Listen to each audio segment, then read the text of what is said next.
നമസ്കാരം.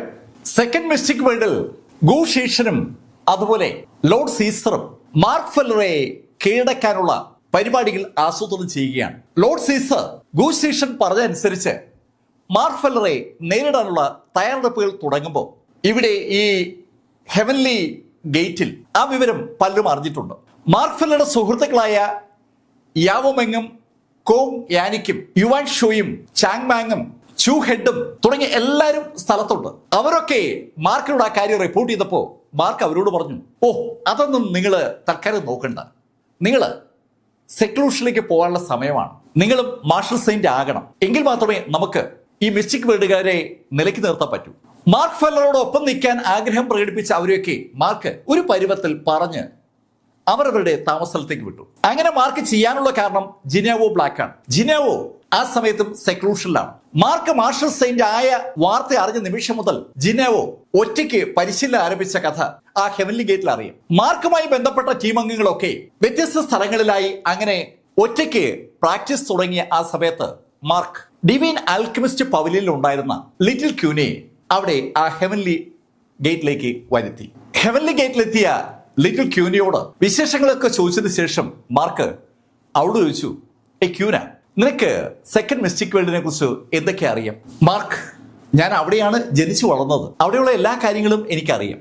ക്യൂന, അവിടെ എത്ര ആളുകളുണ്ട്? മാർക്ക്, അവിടെ ഒരു 30,000 ആളുകളെങ്കിലും കാണും. ക്യൂന പറഞ്ഞ ആ മറുപടി മാർക്കിന് മാത്രമല്ല, ക്യൂനയോട് മാർക്ക് സംസാരിക്കുമ്പോൾ ആ കാര്യം കേട്ടുകൊണ്ടിരിക്കുന്ന ഷെൻ യാനിക്കിനെയും ശരിക്കും ഞെട്ടിച്ചു എന്ന് പറയാം. 30,000 ആളുകൾ ഈ പൊതുസമൂഹത്തിൽ നിന്ന് മറഞ്ഞു നിന്നുകൊണ്ട് ആ സെക്കൻഡ് മിസ്റ്റിക് വേൾഡിനകത്ത് താമസിക്കുന്ന വിവരം എങ്ങനെയാ ഉൾക്കൊള്ളാൻ കഴിയുക? മാർക്കിന്റെയും ഷെനിയാനിക്കിന്റെയും ഞെട്ടൽ ശരിക്കും വിസിബിൾ ആണ്. മാർക്ക് പെട്ടെന്ന് അമ്പരപ്പോടെ ക്യൂനോട് ചോദിച്ചു, ക്യൂന, അവിടെ എത്ര ആളുകൾ മാർക്യൂസ് ലെവലിൽ കാണും? മാർക്ക്, ആ ആകെ ആളിന്റെ 1/3 മാർക്യൂസ് ആണ്. ശരിക്കും ഈ പ്രാവശ്യം ആ മറുപടി ഷെനിയാനിക്കിന്റെ വാ തുറപ്പിച്ചു എന്ന് പറയാം. അവരറിയാതെ വാ പൊളിച്ചു പോവുകയാണ്. മാർക്കിനും ഒരു അമ്പരപ്പുണ്ട്. ഷെനിയാനിക്ക് ഒരു മാർക്യൂസ് ആണ്. ഈ പൈറോയിൽ മാർക്യൂസ് ആയിട്ടുള്ള ആളുകളെ നമുക്ക് അറിയാൻ പറ്റും. മിക്കവാറും ഏത് ടൗണിലും മാർക്യൂസിന് അതിൻ്റെതായ ഒരു വിലയുണ്ട്. അപൂർവമായിട്ടാണ് ആളുകൾ മാർക്യൂസ് ആവുക. എല്ലാ ചെറുപ്പക്കാർക്കും ശക്തമായ ബോഡി ഒരു ഇഷ്ടമാണ്. അതുകൊണ്ട് തന്നെ അനവധി തലങ്ങളിൽ അവർ പ്രാക്ടീസ് ചെയ്യുകയും ചെയ്യും. അനവധി ആയോധന വിദ്യകൾ അവർ പഠിക്കാറുണ്ട്. അങ്ങനെ പഠിക്കുന്ന ആളുകളിൽ കുറച്ച് ആളുകൾ മാത്രമാണ് അവിടെ ഇന്റേണൽ സ്ട്രെങ്ത് ഡെവലപ്പ് ചെയ്യാൻ പഠിക്കുന്നത്. ചിലരൊക്കെ സ്പിരിച്വൽ എനർജി എന്നും ചിലരൊക്കെ ഇന്റേണൽ എനർജി എന്നും ഒക്കെ വിളിക്കുന്ന ആ സ്ട്രെങ്ത് ഡെവലപ്പ് ചെയ്ത് എടുത്ത് ഒരുപാട് യാത്ര ചെയ്യുമ്പോഴാണ് ഇന്റേണൽ സ്ട്രെങ്ത് മാസ്റ്ററിൽ നിന്ന് പാസ് മാസ്റ്ററിലേക്കും തുടർന്ന് ഗ്രാൻഡ് മാസ്റ്ററിലേക്കും മാർക്യൂസിലേക്കൊക്കെ എത്തുന്നത്. ശരിക്കും ഒരു വലിയ ബുദ്ധിമുട്ടുള്ള ജേണിയാണ് ഈ മാർക്യൂസിലേക്കുള്ള യാത്ര. ആ യാത്ര വിജയകരമായി കംപ്ലീറ്റ് ചെയ്യാത്ത ഒരുപാട് മാർഷൽ ആർട്ടിസ്റ്റുകളുണ്ട്. അതുകൊണ്ടാണ് മാർക്യൂസുകളെ ഒരു അപൂർവ സംഭവമായി എല്ലാ ആളുകളും കാണുന്നത്. അങ്ങനെയുള്ള 10,000-ൽ പരം മാർക്യൂസുകൾ ആ സെക്കൻഡ് മിസ്റ്റിക് വേൾഡിൽ ഉണ്ടെന്ന് കേട്ടപ്പോൾ മാർക്കിനും ശരിക്കും അമ്പരപ്പും ഞെട്ടലും അതിശയമൊക്കെ തോന്നുകയാണ്. ക്യൂന, മാർക്യൂസുകൾക്ക് പുറമെ ബാക്കിയുള്ളവരൊക്കെ മാർക്ക്, അവിടെ ധാരാളം മാർഷൽ സെയിന്റുകളുമുണ്ട്. അവൾ ഉപയോഗിച്ച വാക്ക് ശരിക്കും ശ്രദ്ധേയമാണ്. ധാരാളം മാർഷൽ സെയിന്റുകൾ ഉണ്ടെന്നാണ് ക്യൂന പറഞ്ഞത്. 5 മാർഷൽ സെയിന്റുകളെ ഗസ്മാൻ കുടുംബത്തിൽ കൊന്നൊടുക്കിയ മാർക്കിന് അത്രയും ആളുകളെ അല്ലെങ്കിൽ അതിൽ കൂടുതൽ മാർഷൽ സെയിന്റുകളെ കൊല്ലാൻ വലിയ ബുദ്ധിമുട്ടൊന്നും വരത്തില്ല. പക്ഷെ ഒരുപാട് മാർഷൽ സെയിന്റുകൾ മാർക്കിനെ നേരിട്ടാൽ മാർക്ക് പെട്ടുപോകും. അതുപോലെ ഈ 10,000 മാർക്യൂസുകളും ഒന്നിച്ച് മാർക്കിനെ നേരിട്ടാൽ മാർക്കിനെ ഒരിക്കലും പിടിച്ചിരിക്കാൻ പറ്റില്ല. സെക്കൻഡ് മിസ്റ്റിക് വേൾഡ് ആക്രമിക്കാനുള്ള മാർക്കിന്റെ ആ തീരുമാനത്തിനെ ശരിക്കും ക്യൂന പറഞ്ഞ ഈ ഇൻഫർമേഷൻ പിടിച്ച് ഒന്ന് ഉലയ്ക്കുകയാണ്. സെക്കൻഡ് മിസ്റ്റിക് വേൾഡിലേക്ക് ഹെവൻലി ഗേറ്റിലെ ആ 300 ആളുകളുമായി ഇരച്ചു കയറാം എന്നാണ് മാർക്ക് ഇതുവരെയും കരുതിയിരുന്നത്. ആ ധാരണ തിരുത്തേണ്ടി വരുമെന്നുള്ള കാര്യമാണ് ഇപ്പോൾ ഉറപ്പായത്. ക്യൂന, നിങ്ങളുടെ ഈ സെക്കൻഡ് മിസ്റ്റിക് വേൾഡിൽ ഏറ്റവും ശക്തർ ആരാണ്? മാർക്ക്, അവിടെ ഗൂ കുടുംബത്തിലെ ഗൂഷീഷനും അദ്ദേഹത്തിന്റെ മകൻ ഗൂഷിങ്ങുമാണ് ഭരിക്കുന്നത്. അവരെ സപ്പോർട്ട് ചെയ്യാനായിട്ട് എപ്പോഴും ലോർഡ് സീസർ ഉണ്ടാവും. ശരിക്കും ശക്തമായ ഒരു ഭരണ സംവിധാനം സെക്കൻഡ് മിസ്റ്റിക് വേൾഡിലുണ്ട്. അവള് അവിടെയുള്ള സംവിധാനങ്ങളെ കുറിച്ചൊക്കെ മാർക്കിനോട് പറഞ്ഞപ്പോൾ മാർക്കിന് സെക്കൻഡ് മിസ്റ്റിക് വേൾഡിനെ കുറിച്ച് ഏകദേശം ഒരു ധാരണയായി. മാർക്കും ക്യൂനയും തമ്മിൽ അങ്ങനെ സംസാരിച്ചുകൊണ്ടിരിക്കുമ്പോഴാണ് അവിടേക്ക് ജിയാങ് ഹിയും ഷൂ ഷിവാങ്ങും കടന്നു വരുന്നത്. അവർ രണ്ടും ആ ഹെവൻലി ഗേറ്റിലേക്ക് കടന്നു വരുന്ന കണ്ടതും മാർക്ക് ഫെല്ലർ ക്യൂനയോട് അവളുടെ മുറിയിലേക്ക് പോകാൻ പറഞ്ഞതിന് ശേഷം അവളുടെ അടുത്തേക്ക് വന്നു. സീനിയർ ജാഹി, സീനിയർ ഷുഷ്വാങ്, സ്വാഗതം സ്വാഗതം. ഹേയ് മാർക്ക്, നിന്നെ കാണാൻ വേണ്ടിയാണ് ഞങ്ങൾ വന്നത്. മാർക്ക്, നീ ആ വാർത്ത അറിഞ്ഞല്ലോ അല്ലേ? സീനിയർ, ഞാനും അറിഞ്ഞായിരുന്നു. മാർക്ക്, സീസറെ നീ വിചാരിക്കും പോലെ എളുപ്പമായി നേടാൻ പറ്റില്ല. അതുകൊണ്ട് ഞങ്ങൾ ഇങ്ങോട്ട് വന്നത്. ഈ പുതുയുഗത്തിൽ ആദ്യമായി മിസ്റ്റിക് വേൾഡുകൾക്ക് പുറത്ത് ഉണ്ടായ മാർഷൽ സെയിന്റ് ആണല്ലോ ഷൂ ഷിവാങ്. ഷൂ ഷിവാങ്ങും അതിനുശേഷം മാർഷൽ സെയിന്റായ ജിയാങ് ഹിയും മാർക്കിന് സപ്പോർട്ട് കൊടുക്കാൻ വേണ്ടി എത്തിയതാണ്. അവര് സംസാരിച്ചു തുടങ്ങിയപ്പോൾ തന്നെ മാർക്കിന് അക്കാര്യം ബോധ്യമായി. മാർക്ക് അവരോട് പറഞ്ഞു, സീനിയർ, അത് വേണ്ട. സീസർ ഇവിടെ വരികയാണെങ്കിൽ ഞാൻ നേരിടുന്നതാണ് ശരി. നിങ്ങൾ അതിൽ തൽക്കാലം ഇടപെടണ്ട. മാർക്ക്, നീ വിചാരിക്കും പോലെ സിമ്പിൾ അല്ല ഈ സീസർ. ഈ സീസർ മിസ്റ്റിക് വേർഡുകൾ വരുന്നതിന് മുന്നേ തന്നെ മാർഷൽ സെയിന്റായ വ്യക്തിയാണ്. അന്നേ എല്ലാവരും ബഹുമാനിക്കുന്ന ആളാണ് ഈ സീസർ. അയാൾ ശരിക്കും ശക്തനാണ്. അതുകൊണ്ട് ഞങ്ങൾക്ക് അറിയാം നിനക്ക് സപ്പോർട്ട് വേണ്ടി വരും. ജിയാങ് ഹിയും ഷൂ ഷിവാങ്ങും അവർക്ക് സീസറെ കുറിച്ചുള്ള അറിവ് മാർക്കുമായി പങ്കുവയ്ക്കുകയാണ്. അവർ രണ്ടുപേരും മാർക്കുസ് ആയ സമയത്തെ മാർഷൽ സെയിന്റ് ആണ് ഈ സീസർ. സീസർ വില്യം ബ്ലേക്ക്, പൈറോയിൽ സകലരും ആ കാലഘട്ടത്തിൽ അറിയുന്ന ആളാണ്.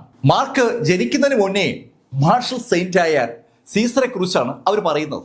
അവർ എത്രയൊക്കെ പറഞ്ഞിട്ടും മാർക്ക് വഴങ്ങുന്നില്ല. മാർക്ക് പറയുന്നത് ആ ഫൈറ്റിൽ അവർ രണ്ടും പങ്കെടുക്കേണ്ടതാണ്. അത് കേട്ടതും ഷൂ ഷിവാങ് ഒരിക്കൽ കൂടി മാർക്കിനോട് പറഞ്ഞു, മാർക്ക്, ഈ സീസർ ശരിക്കും ശക്തനാണെന്ന് ഞാൻ പറഞ്ഞതൊന്നും എനിക്ക് മനസ്സിലായില്ലെന്ന് തോന്നുന്നു. സീനിയർ, ശരിക്കും അദ്ദേഹം ശക്തനാണെന്നുള്ള കാര്യം എനിക്കറിയാം. പക്ഷേ എന്നെ അലട്ടുന്നത് അതൊന്നുമല്ല. അതെന്താ? എനിക്ക് സത്യത്തിൽ ഈ ലോർഡ് സീസറെ കൊല്ലാൻ ഒരു മടിയുണ്ട്. മാർക്ക് പറഞ്ഞ വാചകം അവർക്ക് രണ്ടുപേർക്കും വളരെ അതിശയം ഉണ്ടാക്കുകയാണ്. വില്യം ബ്ലേക്ക് എന്ന ലോർഡ് സീസറുമായിട്ട് മാർക്ക് ഏറ്റുമുട്ടുമ്പോൾ മാർക്കിന് എന്തെങ്കിലും അപകടം പറ്റുമോ എന്നാണ് അവരുടെ പേടി. പക്ഷെ മാർക്കിന്റെ പേടി അതല്ല. മാർക്കിന്റെ കയ്യാൽ സീസർ കൊല്ലപ്പെടുമോ എന്നതാണ് മാർക്കിന്റെ പേടി. മാർക്ക് ആ പേടി ഷൂ ഷിവാങ്ങുമായി പങ്കുവച്ചപ്പോൾ അത് കേട്ടുകൊണ്ട് നിൽക്കുന്ന ജിയാങ് ഹി പോലും അമ്പരപ്പെടെ മാർക്കിന് നോക്കി. മാർക്ക്, നീ എന്തായി പറയുന്നത്? സീനിയർ, ഞാൻ പറഞ്ഞത് വാസ്തവമാണ്. എനിക്ക് അദ്ദേഹത്തെ കൊല്ലാൻ ഒരു മടിയുണ്ട്. ജിയാങ് ഹിക്ക് ഇപ്പോ മാർക്ക് പറയുന്നത് മനസ്സിലാകുന്നുണ്ട്. ജിയാങ് ഹിയെ കാണാനായി മാർക്ക് ഫെല്ലർ ജിയാങ് ഹിയുടെ ആ ഒളിവ് സ്ഥലത്തേക്ക് വരുന്ന സമയത്ത് ജിയാങ് ഹിയുടെ അടുത്തുനിന്ന് സാക്ഷാൽ സീസർ മല ഇറങ്ങിയിട്ടേ ഉണ്ടായിരുന്നുള്ളൂ. ആ മലയിലേക്ക് കയറാൻ വേണ്ടി മാർക്ക് ഫെല്ലർ നദിയുടെ മറുകരയിൽ നിൽക്കുമ്പോഴാണ് സീസർ ജിയാങ് ഹിയുടെ അടുത്തുനിന്ന് ആ നദിക്കരയിലേക്ക് മടങ്ങിയെത്തുന്നത്. അവിടെ വെച്ച് മാർഷൽ സെയിന്റ് ആയ സീസർ ഉറപ്പായും മാർക്കിന്റെ സാന്നിധ്യം തിരിച്ചറിഞ്ഞിട്ടുണ്ടാകുമെന്ന് അന്നേ ജിയാങ് ഹിക്ക് അറിയാം. മാർക്ക് ഫെല്ലർ തന്നെ ആ കാര്യം ജിയാങ് ഹിയോട് പറയുകയും ചെയ്തിട്ടുണ്ട്. അന്ന് മാർക്കിനെ സീസർ വെറുതെ വിട്ടിരുന്നു. ഇതിനൊക്കെ ശേഷം പീസ് മൗണ്ടനിൽ വെച്ച് നടന്ന ആ ഫൈറ്റിലും ആ സ്പിരിച്വൽ സ്റ്റോണുകൾ മൈൻ ചെയ്യുന്ന സ്ഥലത്ത് വെച്ചൊക്കെ സീസർക്ക് വേണമെങ്കിൽ മാർക്ക് ഫെല്ലറെ കൊല്ലാമായിരുന്നു. അന്നൊക്കെ മാർക്കിനെ ഉപദ്രവിക്കാതെ ശരിക്കും സീസർ സംരക്ഷിച്ചു എന്ന് പറയാം. അത് മാർക്കിന്റെ മനസ്സിൽ പതിഞ്ഞിട്ടുണ്ട്. ജിയാങ് ഹിക്കും സീസറെ കുറിച്ച് അത്തരം ഒരു ഓർമ്മയുണ്ട്. ജിയാങ് ഹി സെക്കൻഡ് മിസ്റ്റിക് വേൾഡിലേക്ക് വർഷങ്ങൾക്ക് മുമ്പ് ഇരച്ചു കയറിയപ്പോൾ അവിടെ വെച്ചന്ന് ജിയാങ് ഹി കൊല്ലപ്പെടേണ്ടതാണ്. അന്ന് ജിയാങ് ഹിയെ സുരക്ഷിതമായി സെക്കൻഡ് മിസ്റ്റിക് വേൾഡിൽ നിന്ന് പുറത്തെത്തിച്ചത് ഈ സീസറാണ്. സീസർക്ക് പുതിയ ടാലന്റുകളോട്, പ്രതിഭകളോട്, ജീനിയസുകളോട് വല്ലാത്തൊരു ആരാധനയാണ്. 30 കൊല്ലങ്ങൾക്ക് മുമ്പ് സീസർ ജിയാങ് ഹിയെയാണ് ഒരു ജീനിയസായി കണ്ടത്. 30 കൊല്ലങ്ങൾക്ക് ശേഷം സീസർ മാർക്ക് ഫെല്ലറിൽ ഒരു ജീനിയസിനെ കാണുകയാണ്. അതുകൊണ്ടാണ് ആ 2 കാലഘട്ടങ്ങളിലായി രണ്ടുപേരെയും സീസർ രക്ഷിച്ചത്. ഇപ്പോഴും ജിയാങ് ഹിയോട് സീസറുടെ ഉള്ളിന്റെ ഉള്ളിൽ ഒരു സ്നേഹമുണ്ട്. അത് സീസർ ജിയാങ് ഹിയുടെ അടുത്തെത്തിയപ്പോൾ ജിയാങ് ഹി ആക്രമിക്കാൻ ശ്രമിച്ചിട്ട് പിന്മാങ്ങുന്ന സമയത്ത് ജിയാങ് ഹിക്കും ബോധ്യപ്പെട്ട കാര്യമാണ്. സീസറുടെ ആ പ്രത്യേകതയെക്കുറിച്ച് ജിയാങ് ഹിയും മാർക്ക് ഫെല്ലറും സംസാരിച്ചപ്പോൾ ഷൂ ഷിവാങ്ങിനും അതേ അഭിപ്രായമാണുള്ളത്. ഷൂ ഷിവാങ്ങും 30 കൊല്ലങ്ങൾക്ക് മുമ്പ് ഈ ജിങ്ദു മാർഷൽ ആർട്സ് അസോസിയേഷനുമായി ഒന്ന് എതിരിട്ടതാണ്. അന്ന് അവരെ തോൽപ്പിക്കാൻ കഴിയില്ല എന്ന് തോന്നിയപ്പോൾ ഷൂ ഷിവാങ് പിന്മാറിയ സമയത്ത് വേണമെങ്കിൽ സീസർക്ക് ഷൂ ഷിവാങ്ങിനെ നിഷ്പ്രയാസം കൊല്ലാമായിരുന്നു. അന്ന് ഷൂ ഷിവാങ്ങിനെ ശരിക്കും പോകാൻ അനുവദിച്ചത് സീസറാണ്. അതുകൊണ്ട് തന്നെ ആ മൂവർക്കും സീസറെ വകവരുത്താൻ ഒരു താല്പര്യക്കുറവ് അവർ സംഭാഷണം പ്രതിഫലിക്കുകയാണ്. ആ ദിവസം അങ്ങനെ കടന്നുപോയി. അന്ന് സീസർ എത്തിയില്ല. സീസർ ഹെവൻലി ഗേറ്റിലേക്ക് വരുമെന്നുള്ള വാർത്ത മാർഷൽ ആർട്സ് ഫോറത്തിനകത്ത് ശരിക്കും പ്രചരിക്കുന്നത് കൊണ്ട് പല സ്ഥലത്തു നിന്നും ആളുകൾ കാറ്റ് സിറ്റിയിലേക്ക് എത്തിയിരിക്കുകയാണ്. കാറ്റ് സിറ്റിയിലെ ആ ഹെവൻലി ഗേറ്റിലേക്ക് വരുന്ന വഴിയുടെ പല ഭാഗത്തായിട്ട് പലരും ഇങ്ങനെ ഒളിച്ചു നിൽക്കുകയാണ്. സീസർ എത്തിയാൽ മാർക്ക് ഫെല്ലറുമായി അതിശക്തമായ ഒരു ഫൈറ്റ് നടക്കും. ആ ഫൈറ്റ് ഒരു കാരണവശാലും മിസ്സാക്കാൻ പറ്റില്ല. ഈ നൂറ്റാണ്ടിലെ ഫൈറ്റാണ് നടക്കാൻ പോകുന്നത്. അങ്ങനെ ഒരു ചർച്ച മാർഷൽസ് ഫോറത്തിനകത്തുണ്ട്. ആ ചർച്ച കാണുന്ന ആളുകളൊക്കെയും പതുക്കെ പതുക്കെ കാൻസസ് സിറ്റിയിലേക്ക് വന്നുകൊണ്ടിരിക്കുകയാണ്. അവരെത്തുന്നതിന് മുന്നേ ഫൈറ്റ് കഴിഞ്ഞു പോകുന്ന ഭയം പലർക്കും ഉണ്ട്.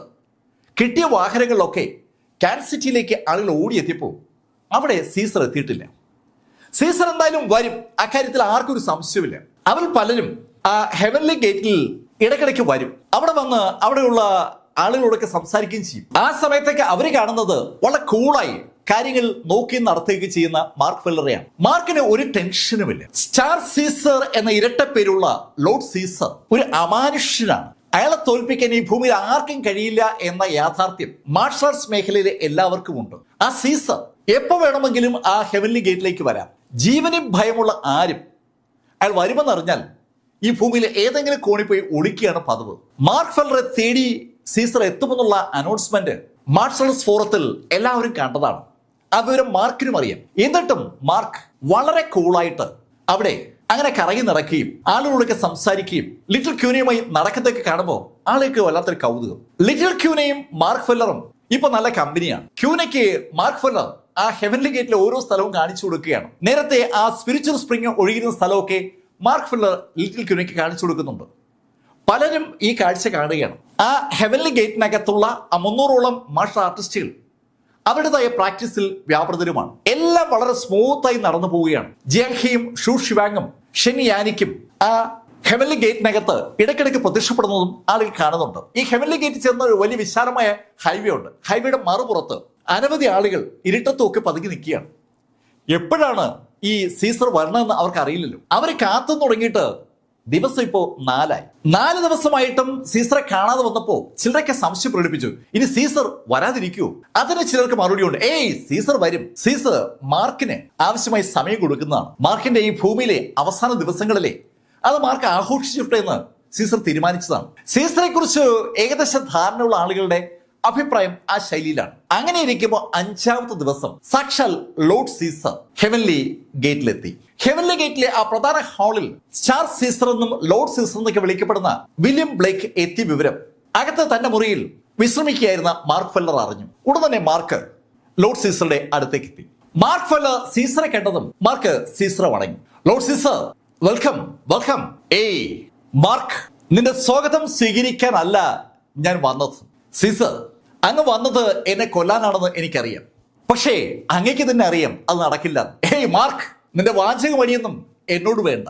നിന്നെ അവസാനിപ്പിക്കാൻ എനിക്കൊരു ബുദ്ധിമുട്ടുമില്ല. സീസർ, അങ്ങ് പറയുന്നത് അത്ര ശരിയല്ല എന്നുള്ള കാര്യം അങ്ങേക്കും അറിയാം. ഇപ്പോ നമ്മൾ തമ്മിൽ എതിരിട്ടാൽ ഞാനായിരിക്കും വിജയിക്കുക എന്ന് അങ്ങേക്ക് നല്ലപോലെ അറിയാം. സത്യത്തിൽ എനിക്ക് അങ്ങേ കൊല്ലാൻ ഒരു താല്പര്യവുമില്ല. ലോർഡ് സീസർ ആ ഹെവൻലി ഗേറ്റിലേക്ക് കടന്ന അതേ നിമിഷത്തിൽ റോഡിന്റെ മറുഭാഗത്ത് കാത്തു നിൽക്കുന്ന ആ ജനാവലി ഒന്നടങ്കം ആ ഹെവൻലി ഗേറ്റിന് സമീപം എത്തിയിരുന്നു. അവരെല്ലാവരും മാർക്ക് ഫെല്ലർ പറഞ്ഞ ആ വാചകം കേട്ടു. അവർ മാത്രമല്ല, ഹെവൻലി ഗേറ്റിനകത്തുള്ള ജിയാങ്ഹിയും ഷൂ ഷിവാങ്ങും എന്ന് വേണ്ട അതിനകത്തുള്ള മുഴുവൻ ആളുകളും കേൾക്കുകയാണ്. അവരെയും ആ വാക്കുകൾ ശരിക്കും അതിശയപ്പെടുത്തുകയാണ്. മാർക്ക് ജിയാങ്ഹിയോടും ഷൂ ഷിവാങ്ങിനോടും ഒക്കെ ആ ഡയലോഗ് പറയുമെങ്കിലും സീസറുടെ മുഖത്തൊക്കെ അങ്ങനെ പറയുമെന്ന് അവർ രണ്ടുപേരും കരുതിയിരുന്നില്ല. മാർക്ക് വല്ലാത്ത കോൺഫിഡൻസിലാണെന്ന് ആ വാക്കുകൾ വിളിച്ചു പറയുകയാണ്.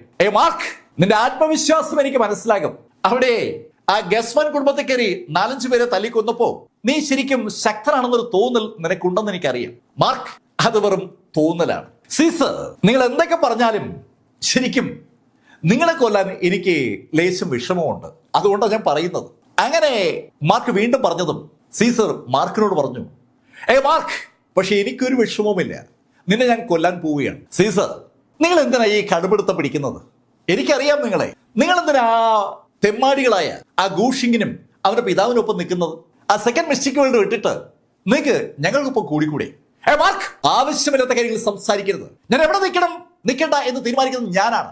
അങ്ങനെ സീസർ പറയുമ്പോൾ സീസറുടെ ബോഡിയിൽ നിന്ന് ശരിക്കും ശക്തമായ ഒരു പ്രഷർ പുറത്തേക്ക് വരികയാണ്. അയാള് ശരിക്കും ഒരു പീക്ക് ലെവൽ മാർഷൽ സെയിന്റ് ആണ്. അതുകൊണ്ട് തന്നെ അയാളുടെ ആ ബോഡിയിൽ നിന്ന് പുറത്തേക്ക് വരുന്ന ആ ഊർജം, ആ പ്രഷർ സകലർക്കും ഒരു സഫോക്കേഷൻ ഉണ്ടാക്കി. ഒരു ശ്വാസം മുട്ടുന്ന പോലെ ആളുകൾക്ക് അനുഭവപ്പെട്ടതും സീസർ മാർക്കിനോട് പറഞ്ഞു, മാർക്ക്, കൂടുതൽ സംസാരിക്കാൻ നിൽക്കാതെ എന്നോട് ഫൈറ്റ് ചെയ്യും. അങ്ങനെ പറഞ്ഞിട്ട് സീസർ അതിവേഗം ആ ഗേറ്റ് വഴി പുറത്തേക്ക് നടന്നു. മാർക്ക് ഫെല്ലറുമായി ഏറ്റുമുട്ടാൻ വന്ന സീസർ ഇത് ഹെവൻലി ഗേറ്റിൽ നിന്ന് പുറത്തേക്ക് നടക്കുകയാണ്. സീസർ പുറത്തേക്ക് നടക്കുന്ന കണ്ടതും ആൾക്കൂട്ടം പെട്ടെന്ന് ഒഴുകി മാറി. സീസർ അവരത് ശ്രദ്ധിക്കുക പോലും ചെയ്യാതെ അതിവേഗം റോഡ് ക്രോസ് ചെയ്ത് കിഴക്ക് ദിശ ലക്ഷ്യമാക്കി നടന്നു തുടങ്ങി. അതേ സമയത്ത് തന്നെ ആ ഹെവൻലി ഗേറ്റിന്റെ അടുത്തെത്തിയ മാർക്ക് ഫെല്ലറും ആ റോഡ് മുറിച്ചു കടന്ന് സീസറുടെ പുറകെ നടന്നു തുടങ്ങി. രണ്ട് അതിശക്തരായ മാർഷൽ സൈന്റികൾ അതിവേഗം നടക്കുമ്പോൾ എന്റെ ജനാവലിയും അവരെ ഫോളോ ചെയ്യുകയാണ്. ഇവരിത് എങ്ങോട്ടാ പോകുന്നത്? ആ ചോദ്യം ആളുകളുടെ മനസ്സിലുണ്ട്. ഏകദേശം ഒരു അരമണിക്കൂർ കഴിഞ്ഞപ്പോൾ ആളുകൾക്ക് ആ ചോദ്യത്തിന്റെ ഉത്തരം ലഭിച്ചു. വളരെ വിശാലമായ ഒരു ഉണങ്ങിയ പാടത്ത് ഇപ്പോ സാക്ഷാൽ സീസർ നിൽക്കുകയാണ്. കാൻസസ് സിറ്റിയിൽ കുറെ നാളുകളായി കൃഷി ചെയ്യാതെ കിടക്കുന്ന ഒരു പ്രദേശമുണ്ട്. ആ പ്രദേശത്താണ് ഇപ്പോൾ സീസർ നിൽക്കുന്നത്. ഉണങ്ങിയ പാടങ്ങളും കൃഷി ചെയ്യാത്ത തരിച്ചു ഭൂമികളും കുഞ്ഞു കുഞ്ഞു മലകളൊക്കെ ഉള്ള ഒരു പ്രദേശം. സമീപത്ത് ഒരിടത്തും തന്നെ ആൾ താമസമില്ല. ഒരു 5-6 കിലോമീറ്റർ ചുറ്റളവിൽ ഒരാളും ഇല്ലാത്ത സ്ഥലം സീസർ നോക്കി കണ്ടുപിടിച്ചതാണെന്ന് വ്യക്തം. ആ സ്ഥലം നോക്കി വെച്ചതിന് ശേഷമായിരിക്കണം സീസർ യഥാർത്ഥത്തിൽ മാർക്ക് ഫെല്ലറെ വെല്ലുവിളിച്ച് ആ ഹെവൻലി ഗേറ്റിൽ എത്തിയത്. ആ സ്ഥലം കണ്ടപ്പോ മാർക്കിന് കഥ മനസ്സിലായി. മാർക്കും ആ ഉണങ്ങിയ പാടത്തേക്ക് പ്രവേശിച്ചു.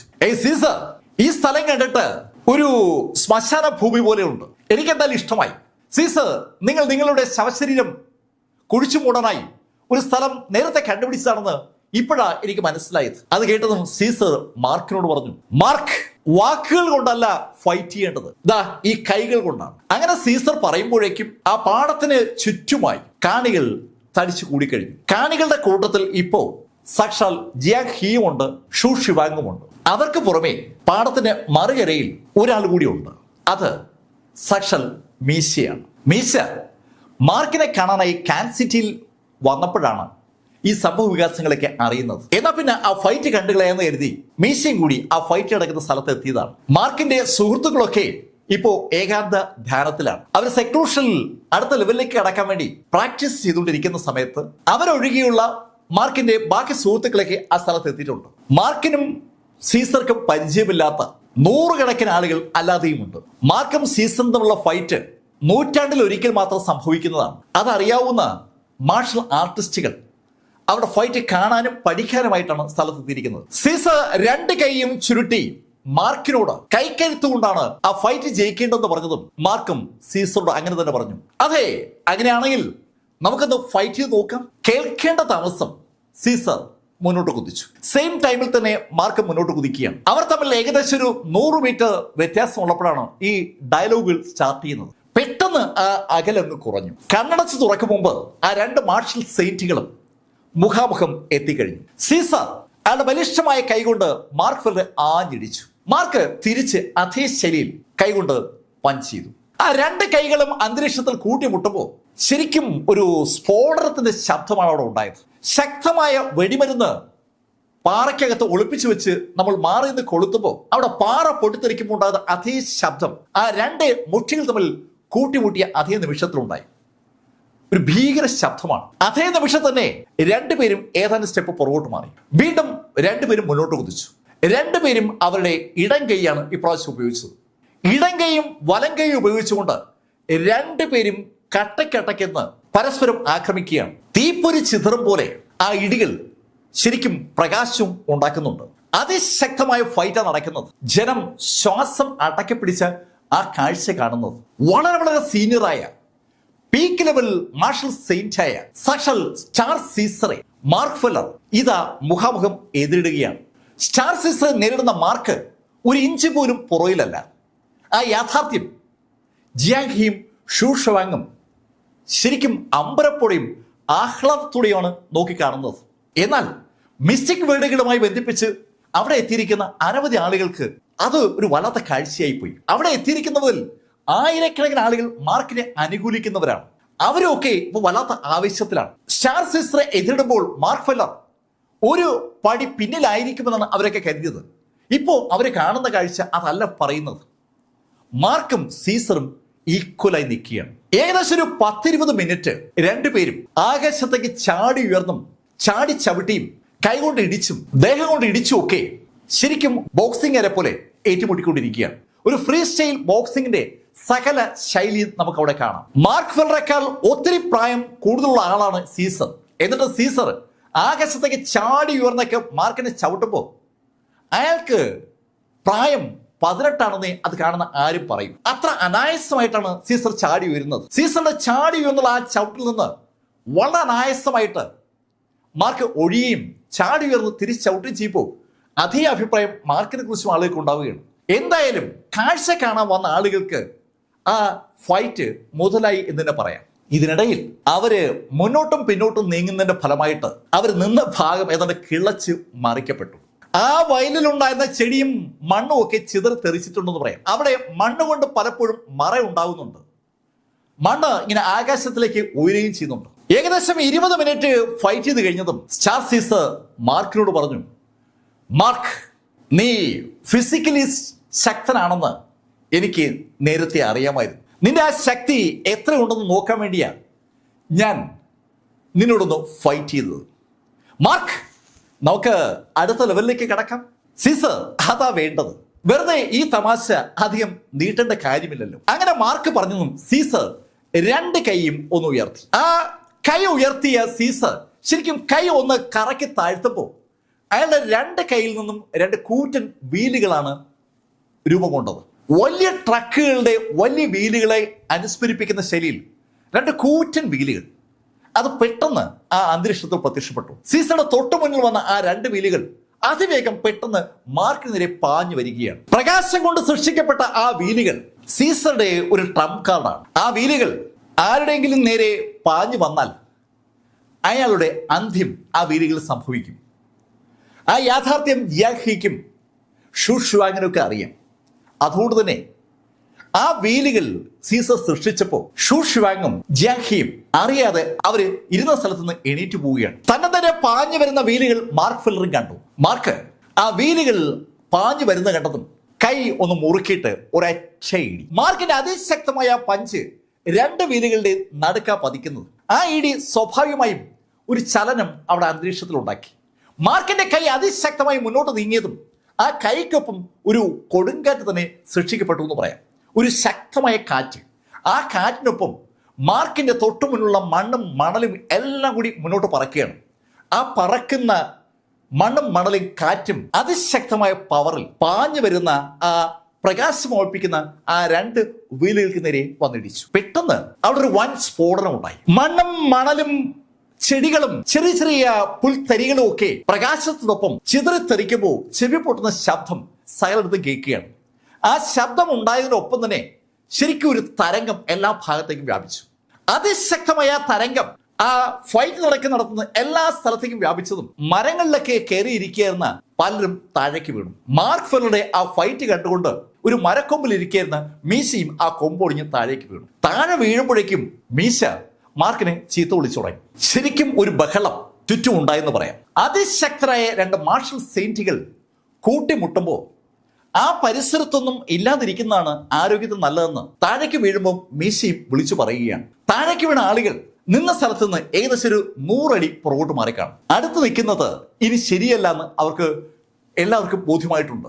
മാർക്കും അതുപോലെ സീസറും ഇന്റേണൽ എനർജി ഉപയോഗിച്ച് തുടങ്ങുകയാണ്. ആ സമയത്ത് അവിടെ പരിസ്ഥിതി ചെന്നപ്പെട്ടാൽ അവിടെ ചെല്ലുന്ന ആരായാലും അവർ കൊല്ലപ്പെടും. ആ യാഥാർത്ഥ്യം അറിയാവുന്നതുകൊണ്ടാണ് അവർ പെട്ടെന്ന് പുറകോട്ട് മാറിയത്. ആളുകൾ പുറകോട്ട് മാറുമ്പോഴേക്കും മാർക്കും സീസറും തമ്മിൽ അടുത്ത റൗണ്ട് ആരംഭിച്ചു. സീസർ മാർക്കിനോട് പറഞ്ഞു, മാർക്ക്, ഞാൻ വീല് തകർത്തല്ലോ, ഇതുകൂടി ഒന്ന് തറക്ക്. അങ്ങനെ പറഞ്ഞുള്ള സീസർ അയാളുടെ 2 കൈയും ഒരു ചതുരാകൃതിയിൽ എടുത്തു പിടിച്ചു. ശരിക്കും ഒരു ഡയറക്ടർ സിനിമ ഷൂട്ട് ചെയ്യാനായി കൈ പിടിക്കുന്ന പോലെ സീസർ ഒന്ന് പിടിച്ചതാണ്. ആ നിമിഷത്തിൽ ഡയറക്ടർ സൃഷ്ടിച്ചെടുക്കുന്ന വിഷ്വൽ പോലെ ഒരു വിഷ്വൽ ആ 4 വിരലുകൾക്കിടയിലും ഉണ്ടായി. ഒരു ലാൻഡ്സ്കേപ്പ് വിഷ്വലാണ് അവിടെ സൃഷ്ടിക്കപ്പെട്ടത്. ആ വിഷ്വൽ സൃഷ്ടിക്കപ്പെട്ടതും സീസർ ആ വിഷ്വൽ മുന്നോട്ടൊന്ന് പഞ്ച് ചെയ്തു. മുന്നോട്ട് ആ വിഷ്വൽ വന്നതും ആ വിഷ്വൽ പെട്ടെന്ന് വലുതായി. അതിമനോഹരമായ ഒരു ലാൻഡ്സ്കേപ്പ് ആ വിഷ്വലിലുണ്ട്. പുഴകളും കാടും ഒക്കെയുള്ള ഒരു വിഷ്വലാണ് ശരിക്കും ആ പിക്ചറിലുള്ളത്. ആ വിഷ്വൽ മാർക്കിനും സീസർക്കും ഇടയിൽ വലിയൊരു ക്യാൻവാസ് ആയിട്ട് അങ്ങ് മാറി. തറയും ആകാശവും തിരിച്ചറിയാൻ കഴിയാത്ത ശൈലിയിൽ ഒരു കൂറ്റൻ വിഷ്വൽ. ശരിക്കും മാർക്കിന്റെ തൊട്ടു മുന്നിൽ അതിമനോഹരമായ പുഴകളും മലകളും പ്രത്യക്ഷപ്പെട്ടിരിക്കുകയാണ്. മാർക്കിനെ അമ്പരപ്പിക്കുന്ന ഒരു മാജിക്കൽ സൃഷ്ടി അവിടെ സീസർ സൃഷ്ടിച്ചിരിക്കുകയാണ്. ഈ കാഴ്ച ഷൂ ഷുവാങ്ങും ജിയാങ്ഹിയും കണ്ടായിരുന്നു. ജിയാങ്ഹി ഷൂ ഷുവാങ്ങിനോട് പറഞ്ഞു, സീസർക്ക് അവസാനം ഇതും എടുക്കേണ്ടി വന്നു. ആ ലാൻഡ്സ്കേപ്പ് സീസറുടെ തുറുപ്പ് ചീട്ടുകളിൽ ഒന്നാണ്. മാർക്ക് ഫെല്ലറെ നേരിടാൻ സീസർ അയാളുടെ തുറുപ്പ് ചീട്ടുകൾ ഒന്നൊന്നായി പുറത്തെടുക്കുകയാണ്. ആ കാര്യമാണ് ജിയാങ്ഹി ഷൂ ഷുവാങ്ങിനോട് ചൂണ്ടിക്കാണിക്കുന്നത്. ഇപ്പോ കാണികൾ വല്ലാതെ ഞെട്ടി നിൽക്കുകയാണ്. ആ വയലിന് നടുക്കായി ഇതാ പുഴകളും മരങ്ങളും മലകളും ഒക്കെയുള്ള മനോഹരമായ ഒരു സീനറി സൃഷ്ടിക്കപ്പെട്ടിരിക്കുകയാണ്. ആ സീനറി വലുതായി വരികയാണ്. മാർക്കിനെ പൂർണ്ണമായി സീസറിൽ നിന്ന് മറച്ചുകൊണ്ട് പ്രത്യക്ഷപ്പെട്ട ആ സീനറി പെട്ടെന്ന് മുന്നോട്ട് മൂവ് ചെയ്തു. അതിവേഗം ആ സീനറി മൂവ് ചെയ്ത് വരുമ്പോൾ ആ സീനറിയുടെ ഇരു വശങ്ങളും പതുക്കെ വളഞ്ഞു തുടങ്ങിയാണ്. ഈ വയലിന് പുറത്ത് ഈ കാഴ്ച കണ്ടുകൊണ്ട് നിൽക്കുന്ന ആളുകൾ കാണുന്നത് അമ്പരപ്പിക്കുന്ന ഒരു രംഗമാണ്. അനവധി മലകളും പുഴകളും മാർക്ക് ഫെല്ലറെ ഒന്നിച്ച് വളയുന്ന ഒരു കാഴ്ചയാണ് അവർ കണ്ടത്. ആ ക്യാൻവാസിനകത്ത് ഇപ്പോ മാർക്ക് പെടാൻ പോവുകയാണ്. അങ്ങനെ ആളുകൾക്ക് തോന്നിയതും മാർക്ക് ഫെല്ലർ കൈ നിവർത്തി ഒരൊറ്റ ഇടി. മാർക്കിനെ വളഞ്ഞ ആ ക്യാൻവാസ് ആ ഇടിയുടെ ശക്തിയിൽ ചെറു കഷ്ണങ്ങളായി ചിതറിത്തെറിച്ചു. മാർക്കിന് മുന്നിൽ സൃഷ്ടിക്കപ്പെട്ട ആ മാന്ത്രിക ക്യാൻവാസ് പെട്ടെന്ന് ചിതറിത്തെറിച്ച് ആയിരക്കണക്കിന് പതിനായിരക്കണക്കിന് കഷ്ണങ്ങളായി അന്തരീക്ഷത്തിൽ അങ്ങനെ വിലയം പ്രാപിക്കുമ്പോൾ സീസർ മാർക്കിനോട് പറഞ്ഞു, എനിക്കറിയാമായിരുന്നു നീ അത് തകർക്കുമെന്ന്. സീസർ, ഇനിയും സമയമുണ്ട്. നിങ്ങൾക്ക് ആ ഗൂഷീഷനെയും അയാളുടെ മകനെയും കളഞ്ഞിട്ട് ജനങ്ങൾക്ക് വേണ്ടി പ്രവർത്തിച്ചൂടെ? മാർക്ക്, ആവശ്യമില്ലാത്ത വിഷയം സംസാരിക്കരുത്. ഇപ്പോ നമ്മൾ ഫൈറ്റ് ചെയ്യാണ്. ഫൈറ്റ് ചെയ്യുന്ന സമയത്ത് ഫൈറ്റ് ചെയ്താൽ മതി. സെക്കൻഡ് മിസ്റ്റിക് വേൾഡുമായി ബന്ധിപ്പിച്ച് ഒരു കഥയും മാർക്ക് പറയേണ്ടെന്നാണ് സീസർ പറഞ്ഞുകൊണ്ട് വരുന്നത്. പക്ഷെ മാർക്ക് അതൊന്നും കേൾക്കാതെ സീസറോട് പറഞ്ഞു, സീസർ, ആ സെക്കൻഡ് മിസ്റ്റിക് വേൾഡിൽ ആ ഗൂഷീഷൻ എന്തോരോ ആളുകളെയാ ഉപദ്രവിക്കുന്നത്. നിങ്ങൾക്ക് അതൊക്കെ എങ്ങനെ കണ്ടുകൊണ്ട് നിൽക്കാൻ പറ്റുന്നു? മാർക്ക്, കൂടുതൽ ഡയലോഗ് അടിക്കരുത് ഞാൻ പറഞ്ഞില്ലേ. ഗൂഷീഷനെയും സെക്കൻഡ് മിസ്റ്റിക് വേൾഡിനെയും കുറിച്ച് മാർക്ക് ഫെല്ലർ എന്തെങ്കിലും പറഞ്ഞു തുടങ്ങുമ്പോൾ സീസറുടെ മുഖം മാറും. അയാൾക്ക് തീരെ ഇഷ്ടമല്ല ആ വിഷയം സംസാരിക്കുന്നത്. അയാൾ പെട്ടെന്നാണ് അയാളുടെ രണ്ട് കൈ ഉയർത്തിയത്. സീസറുടെ രണ്ട് കൈയും ആകാശത്തേക്ക് ഉയർന്ന ആ നിമിഷത്തിൽ ജിയാങ്ഹിയും ഷൂ ഷുവാങ്ങും നിശ്ചലരായി ആ കാഴ്ച കാണുകയാണ്. ആ രണ്ട് കൈയും സീസർ കുത്തനെ ഉയർത്തിപ്പിടിക്കുമ്പോൾ അതിന് ഒരു അർത്ഥമുണ്ട്. സീസറുടെ ആ ഇരട്ട പേര് അപര നാമധേയം ഉണ്ടായത് ആ കൈ ഉയർത്തിപ്പിടിക്കുന്നതുമായി ബന്ധിപ്പിച്ചാണ്. സീസർ കൈ ഉയർത്തിയതും അയാളുടെ 10 വിരലിൽ നിന്നും പ്രകാശം നേരെ മുകളിലേക്ക് പാഞ്ഞു. ആ പ്രകാശം പെട്ടെന്നാണ് സ്റ്റാറുകളായി രൂപം മാറിയത്. ഇപ്പോ അന്തരീക്ഷത്തിൽ 10 നക്ഷത്രങ്ങൾ രൂപപ്പെട്ടിരിക്കുകയാണ്. അതിശക്തമായ 10 നക്ഷത്രങ്ങൾ. ആ നക്ഷത്രങ്ങൾ സൃഷ്ടിക്കുന്ന സീസറുടെ കപ്പാസിറ്റിയെ അംഗീകരിച്ചുകൊണ്ടാണ് ആളുകൾ സീസറെ സ്റ്റാർ സീസർ എന്ന് വിളിക്കുക. ആ നക്ഷത്രങ്ങൾ ശരിക്കും പവർഫുൾ ആണ്. ആ നക്ഷത്രങ്ങളെ തകർക്കാൻ തൊടാൻ ഒരാൾക്കും കഴിയത്തില്ല. സ്റ്റാർ സീസറുടെ ആ 10 നക്ഷത്രങ്ങളും അന്തരീക്ഷത്തിൽ അങ്ങനെ പ്രത്യക്ഷപ്പെട്ടതും ജിയാങ്ഹിയും ഷൂ ഷുവാങ്ങും മാത്രമല്ല മീശയും മുഴുവൻ ആളുകളും ഒത്തിരി പുറകോട്ട് നീങ്ങി. സ്റ്റാർ സീസറുടെ ആ സ്റ്റാറുകൾ വൻ പ്രഷർ ചെലുത്താൻ പോവുകയാണെന്ന് അവർക്ക് അറിയാം. അതുകൊണ്ട് അവർ പുറകോട്ട് മാറിയത്. ആളുകൾ ഇപ്പോ ഏകദേശം 500 മീറ്ററോളം പുറകോട്ട് മാറിയിരിക്കുകയാണ്. മാർക്ക് ഫെല്ലർ സീസറുടെ ആ അറ്റാക്കിനെ അതിജീവിക്കുമോ ഇല്ലയെന്നുള്ള കാര്യം ആർക്കും അറിയത്തില്ല. മാർക്ക് ഫെല്ലറും സീസറും മുഖാമുഖം നിൽക്കുമ്പോൾ സീസറുടെ ആ മുകളിലേക്ക് ഉയർത്തിയ വിരലുകൾ പതുക്കെ നേരെ വരികയാണ്. അയാൾ ആ വിരലുകൾ നേരെ വരുമ്പോൾ ആ വിരലുകൾ വഴി കണക്ട് ചെയ്യപ്പെട്ട പ്രകാശത്തിന്റെ എൻഡിലുള്ള ആ നക്ഷത്രങ്ങളും ഇപ്പോ നേർരേഖ പോലെ മുന്നിൽ നിൽക്കുകയാണ്. 10 മനോഹരമായ നക്ഷത്രങ്ങൾ സീസറുടെ തൊട്ടു മുന്നിലുണ്ട്. മാർക്ക് ഫെല്ലർ ഈ കാഴ്ചയൊക്കെ വളരെ ശ്രദ്ധിച്ച് കണ്ടു നിൽക്കുകയാണ്. ആ നക്ഷത്രങ്ങൾ സീസറുടെ ഏറ്റവും വലിയ ട്രംപ് കാർഡുകളിൽ ഒന്നാണ്. അത് മാർക്കിന് നേരത്തെ തന്നെ അറിയാം. സീസർ ആ നക്ഷത്രങ്ങൾ നേർരേഖയിൽ കൊണ്ടുവന്നതും ആ വിരലുകൾ ഒന്ന് ചലിപ്പിച്ചു. പെട്ടെന്നാണ് ആ നക്ഷത്രങ്ങൾ അതിവേഗം മാർക്കിന് നേരെ പാഞ്ഞു തുടങ്ങിയത്. ആ നക്ഷത്രങ്ങൾ മാർക്കിന് നേരെ പാഞ്ഞു വരുന്ന നിമിഷത്തിൽ മാർക്ക് ഫെല്ലറുടെ ബോഡിക്ക് ചുറ്റുമായി ഒരു ഗോൾഡൻ പ്രകാശം ഉണ്ടായി. ആ ഗോൾഡൻ പ്രകാശം മാർക്കിനെ പൂർണ്ണമായും വിഴുങ്ങി നിൽക്കുമ്പോൾ മാർക്കിന്റെ വലം കൈ അതിശക്തമായി ആ പാഞ്ഞു വരുന്ന നക്ഷത്രങ്ങളെ ലക്ഷ്യമാക്കി ഒരൊറ്റ ഇടി. മാർക്ക് ഇടിക്കുന്നത് ശരിക്കും മുന്നിലുള്ള വായുവിലാണ്. മാർക്കിന്റെ അതിശക്തമായ ആ ഇടി സാധാരണഗതിയിലുള്ള മാർക്കിന്റെ പഞ്ചിൽ നിന്ന് ലേശം വ്യത്യാസമുള്ള ഒന്നാണ്. ആ ഇടി പെട്ടെന്ന് മാർക്കിന്റെ കൈയുടെ തൊട്ടു മുന്നിൽ ഒരു ഇല സൃഷ്ടിച്ചു. ഒരു സുന്ദരമായ സുവർണ്ണ നിറത്തുള്ള ഇല. മാർക്കിന്റെ ആ ഇടിയാൽ സൃഷ്ടിക്കപ്പെട്ട ഇല പെട്ടെന്ന് മുന്നോട്ട് നീങ്ങുകയും ചെയ്തു. അതിശക്തമായ ആ സ്റ്റാറുകൾ മാർക്കിനെതിരെ പാഞ്ഞു വരുമ്പോ ആ ഇല പെട്ടെന്ന് അങ്ങ് വലുതാവുകയാണ്. ആ ഇല വലുതായി എന്ന് മാത്രമല്ല, അതിവേഗം മുന്നോട്ട് മൂവ് ചെയ്യുകയും ചെയ്തു. മാർക്ക് ഫെല്ലറും സ്റ്റാർ സീസറും തമ്മിൽ ശരിക്കും അകലത്തിലാണ് നിൽക്കുന്നത്. ഇന്റേണൽ എനർജി വെച്ചുള്ള ആ ഫൈറ്റ് തുടങ്ങിക്കഴിഞ്ഞാൽ സ്വാഭാവികമായും രണ്ടുപേരും അറിയാതെ മാറിപ്പോകും. ആ അകലമുള്ളത് കൊണ്ട് തന്നെ ദൂരെ നിൽക്കുന്ന ആളുകൾക്ക് കാര്യങ്ങൾ കുറെ കൂടി വ്യക്തമായി കാണാൻ പറ്റുന്നുണ്ട്. സ്റ്റാർ സീസറുടെ കൈവിരലിൽ നിന്ന് സൃഷ്ടിക്കപ്പെട്ട സ്റ്റാറുകൾ മാർക്കിനെതിരെ പാഞ്ഞു വന്ന ആ നിമിഷത്തിൽ മാർക്ക് സൃഷ്ടിച്ച ആ സുവർണ്ണ ഇല മുന്നോട്ട് വരികയും ശരിക്കും വലിയൊരു തടസ്സം പോലെ ആ സ്റ്റാറുകൾക്ക് മുന്നിൽ പ്രത്യക്ഷപ്പെട്ടു. ആ 10 സ്റ്റാറുകളെയും കവർ ചെയ്ത് ആ ഇല അങ്ങനെ നിൽക്കുകയാണ്. ആരാലും തടയ്ക്കപ്പെടാൻ പറ്റാത്ത പവർഫുൾ ആണ് സ്റ്റാർ സീസറുടെ ആ സ്റ്റാറുകൾ. ആ സ്റ്റാറുകൾ മുന്നോട്ട് നീങ്ങുമ്പോൾ ശരിക്കും കറങ്ങിക്കൊണ്ടിരിക്കും. ഏത് തടസ്സത്തെയും ആ കറക്കം അതിജീവിക്കും. ശക്തമായി കറങ്ങുന്ന ആ സ്റ്റാറുകൾ മാർക്ക് ഫെല്ലർ സൃഷ്ടിച്ച ആ ഇലയുടെ മുന്നിൽ ശരിക്കും പെട്ടതുപോലെയായി. അവ അതിശക്തമായി കറങ്ങിക്കൊണ്ട് ആ ഇലയെ മറികടക്കാൻ ശ്രമിക്കുന്നുണ്ടെങ്കിലും ഇല ആ സ്റ്റാറുകളിൽ ചെലുത്തിയിരിക്കുന്ന പ്രഷർ ആ സ്റ്റാറുകൾക്ക് കവർ ചെയ്യാൻ പറ്റുന്നില്ല. ആ സ്റ്റാറുകൾ 10 അവിടെ കപ്പാസിറ്റി പരമാവധി ഉപയോഗപ്പെടുത്തുകയാണ്. ഈ സ്റ്റാറുകളുടെ മറുഭാഗത്ത് പ്രകാശമുണ്ട്. ആ പ്രകാശത്തിന്റെ എൻഡിൽ സീസറുടെ വിരലുകളുണ്ട്. സീസർ ആ വിരലുകളിലൂടെ പുറത്തേക്ക് വിടുന്ന ഇന്റേണൽ എനർജിയാണ് ആത്യന്തികമായി ആ സ്റ്റാറുകളായി മാറിയിരിക്കുന്നത്. സീസറുടെ ഇന്റേണൽ എനർജിയെ മാർക്ക് ഫെല്ലറുടെ ഇന്റേണൽ എനർജി ഏതാണ്ട് പിടിച്ചു നിർത്തിയിരിക്കുകയാണ്. ശരിക്കും ഒരു നിശ്ചല അവസ്ഥ അവിടെ രൂപപ്പെട്ടതും മാർക്ക് ഫെല്ലർ കൈ ഒന്നുകൂടി ഉയർത്തി വീണ്ടും ഒരൊറ്റ പഞ്ച്. സെക്കൻഡ് ലീഫ് എന്ന് പറഞ്ഞുകൊണ്ട് മാർക്ക് പഞ്ച് ചെയ്തതും ഒരു ലീഫ് കൂടി അവിടെ സൃഷ്ടിക്കപ്പെട്ടു. രണ്ടാമതുണ്ടായ ആ സ്വർണ്ണ നിറത്തുള്ള ലീഫ് ആദ്യത്തെ ലീഫിനൊപ്പം ഓടിയെത്തിയതും ആ സ്റ്റാറുകളുടെ മുകളിൽ അനുഭവപ്പെടുന്ന പ്രഷർ കൂടുകയാണ്. ഇപ്പോ ആ സ്റ്റാറുകൾക്ക് മുന്നോട്ട് തള്ളാൻ പറ്റുന്നില്ല. മാർക്ക് ഫെല്ലർ ഒരിക്കൽ കൂടി പഞ്ച് ചെയ്തു. ഒരു ലീഫ് കൂടി അവിടെ ജനറേറ്റ് ചെയ്യപ്പെട്ടു. ആ ലീഫ് കൂടി ആ ബാരിയറിലേക്ക് എത്തിയതും സ്റ്റാർ സീസറുടെ സ്റ്റാറുകൾ പതുക്കെ പതുക്കെ പുറകോട്ട് നീങ്ങി തുടങ്ങി. ശരിക്കും ആ സ്റ്റാറുകളെ മാർക്ക് ഫെല്ലറുടെ ആ ലീഫുകൾ മുന്നോട്ട് തള്ളുകയാണ്. ഈ കാഴ്ച കാണുന്ന കാഴ്ചക്കാർ ഏതാണ്ട് ഞെട്ടിത്തരിച്ചിരിക്കുകയാണ്. സ്റ്റാർ സീസറുടെ സ്റ്റാറുകളെ അവയെ തടസ്സപ്പെടുത്താൻ ഈ ഭൂമിയിൽ ആർക്കും കഴിയില്ല എന്നാണ് അവരൊക്കെ കരുതിയിരുന്നത്. സ്റ്റാർ സീസർ ആ സ്റ്റാറിനെ അറ്റാക്ക് ചെയ്യുന്നതായി അവര് കണ്ടിട്ടുള്ളത് സാക്ഷാൽ സ്കൈ ബ്ലഡ് റെയിൻബോയുടെ ആ സ്കെലിറ്റൻ ആർമി മാത്രമാണ്. അത് പിന്നെ ആർക്കും ഒന്നും ചെയ്യാൻ കഴിയാത്ത ഒരു ആർമിയാണ്. അതല്ലാതെ ഒരു മനുഷ്യൻ ആദ്യമായി സ്റ്റാർ സീസറുടെ ആ സ്റ്റാറുകളെ തകർക്കുന്നത് അല്ലെങ്കിൽ തടസ്സപ്പെടുത്തി പിന്നോട്ട് നയിക്കുന്നത് ആദ്യമായി അവർ കാണുന്നത്. സ്റ്റാർ സീസറുടെ സ്റ്റാറുകൾ പുറകോട്ട് നീങ്ങി തുടങ്ങിയതും മാർക്ക് ഫെല്ലർ വീണ്ടും ഒന്ന് പഞ്ച് ചെയ്തു. മാർക്കിന്റെ 4ാമത്തെ പഞ്ച് 4ാമത്തെ ലീഫാണ് സൃഷ്ടിച്ചത്. ആ ലീഫ് സൃഷ്ടിച്ചതും അതിശക്തമായ ഒരു പ്രഷർ ആ സ്റ്റാറുകൾക്ക് പുറത്ത് അനുഭവപ്പെട്ടു.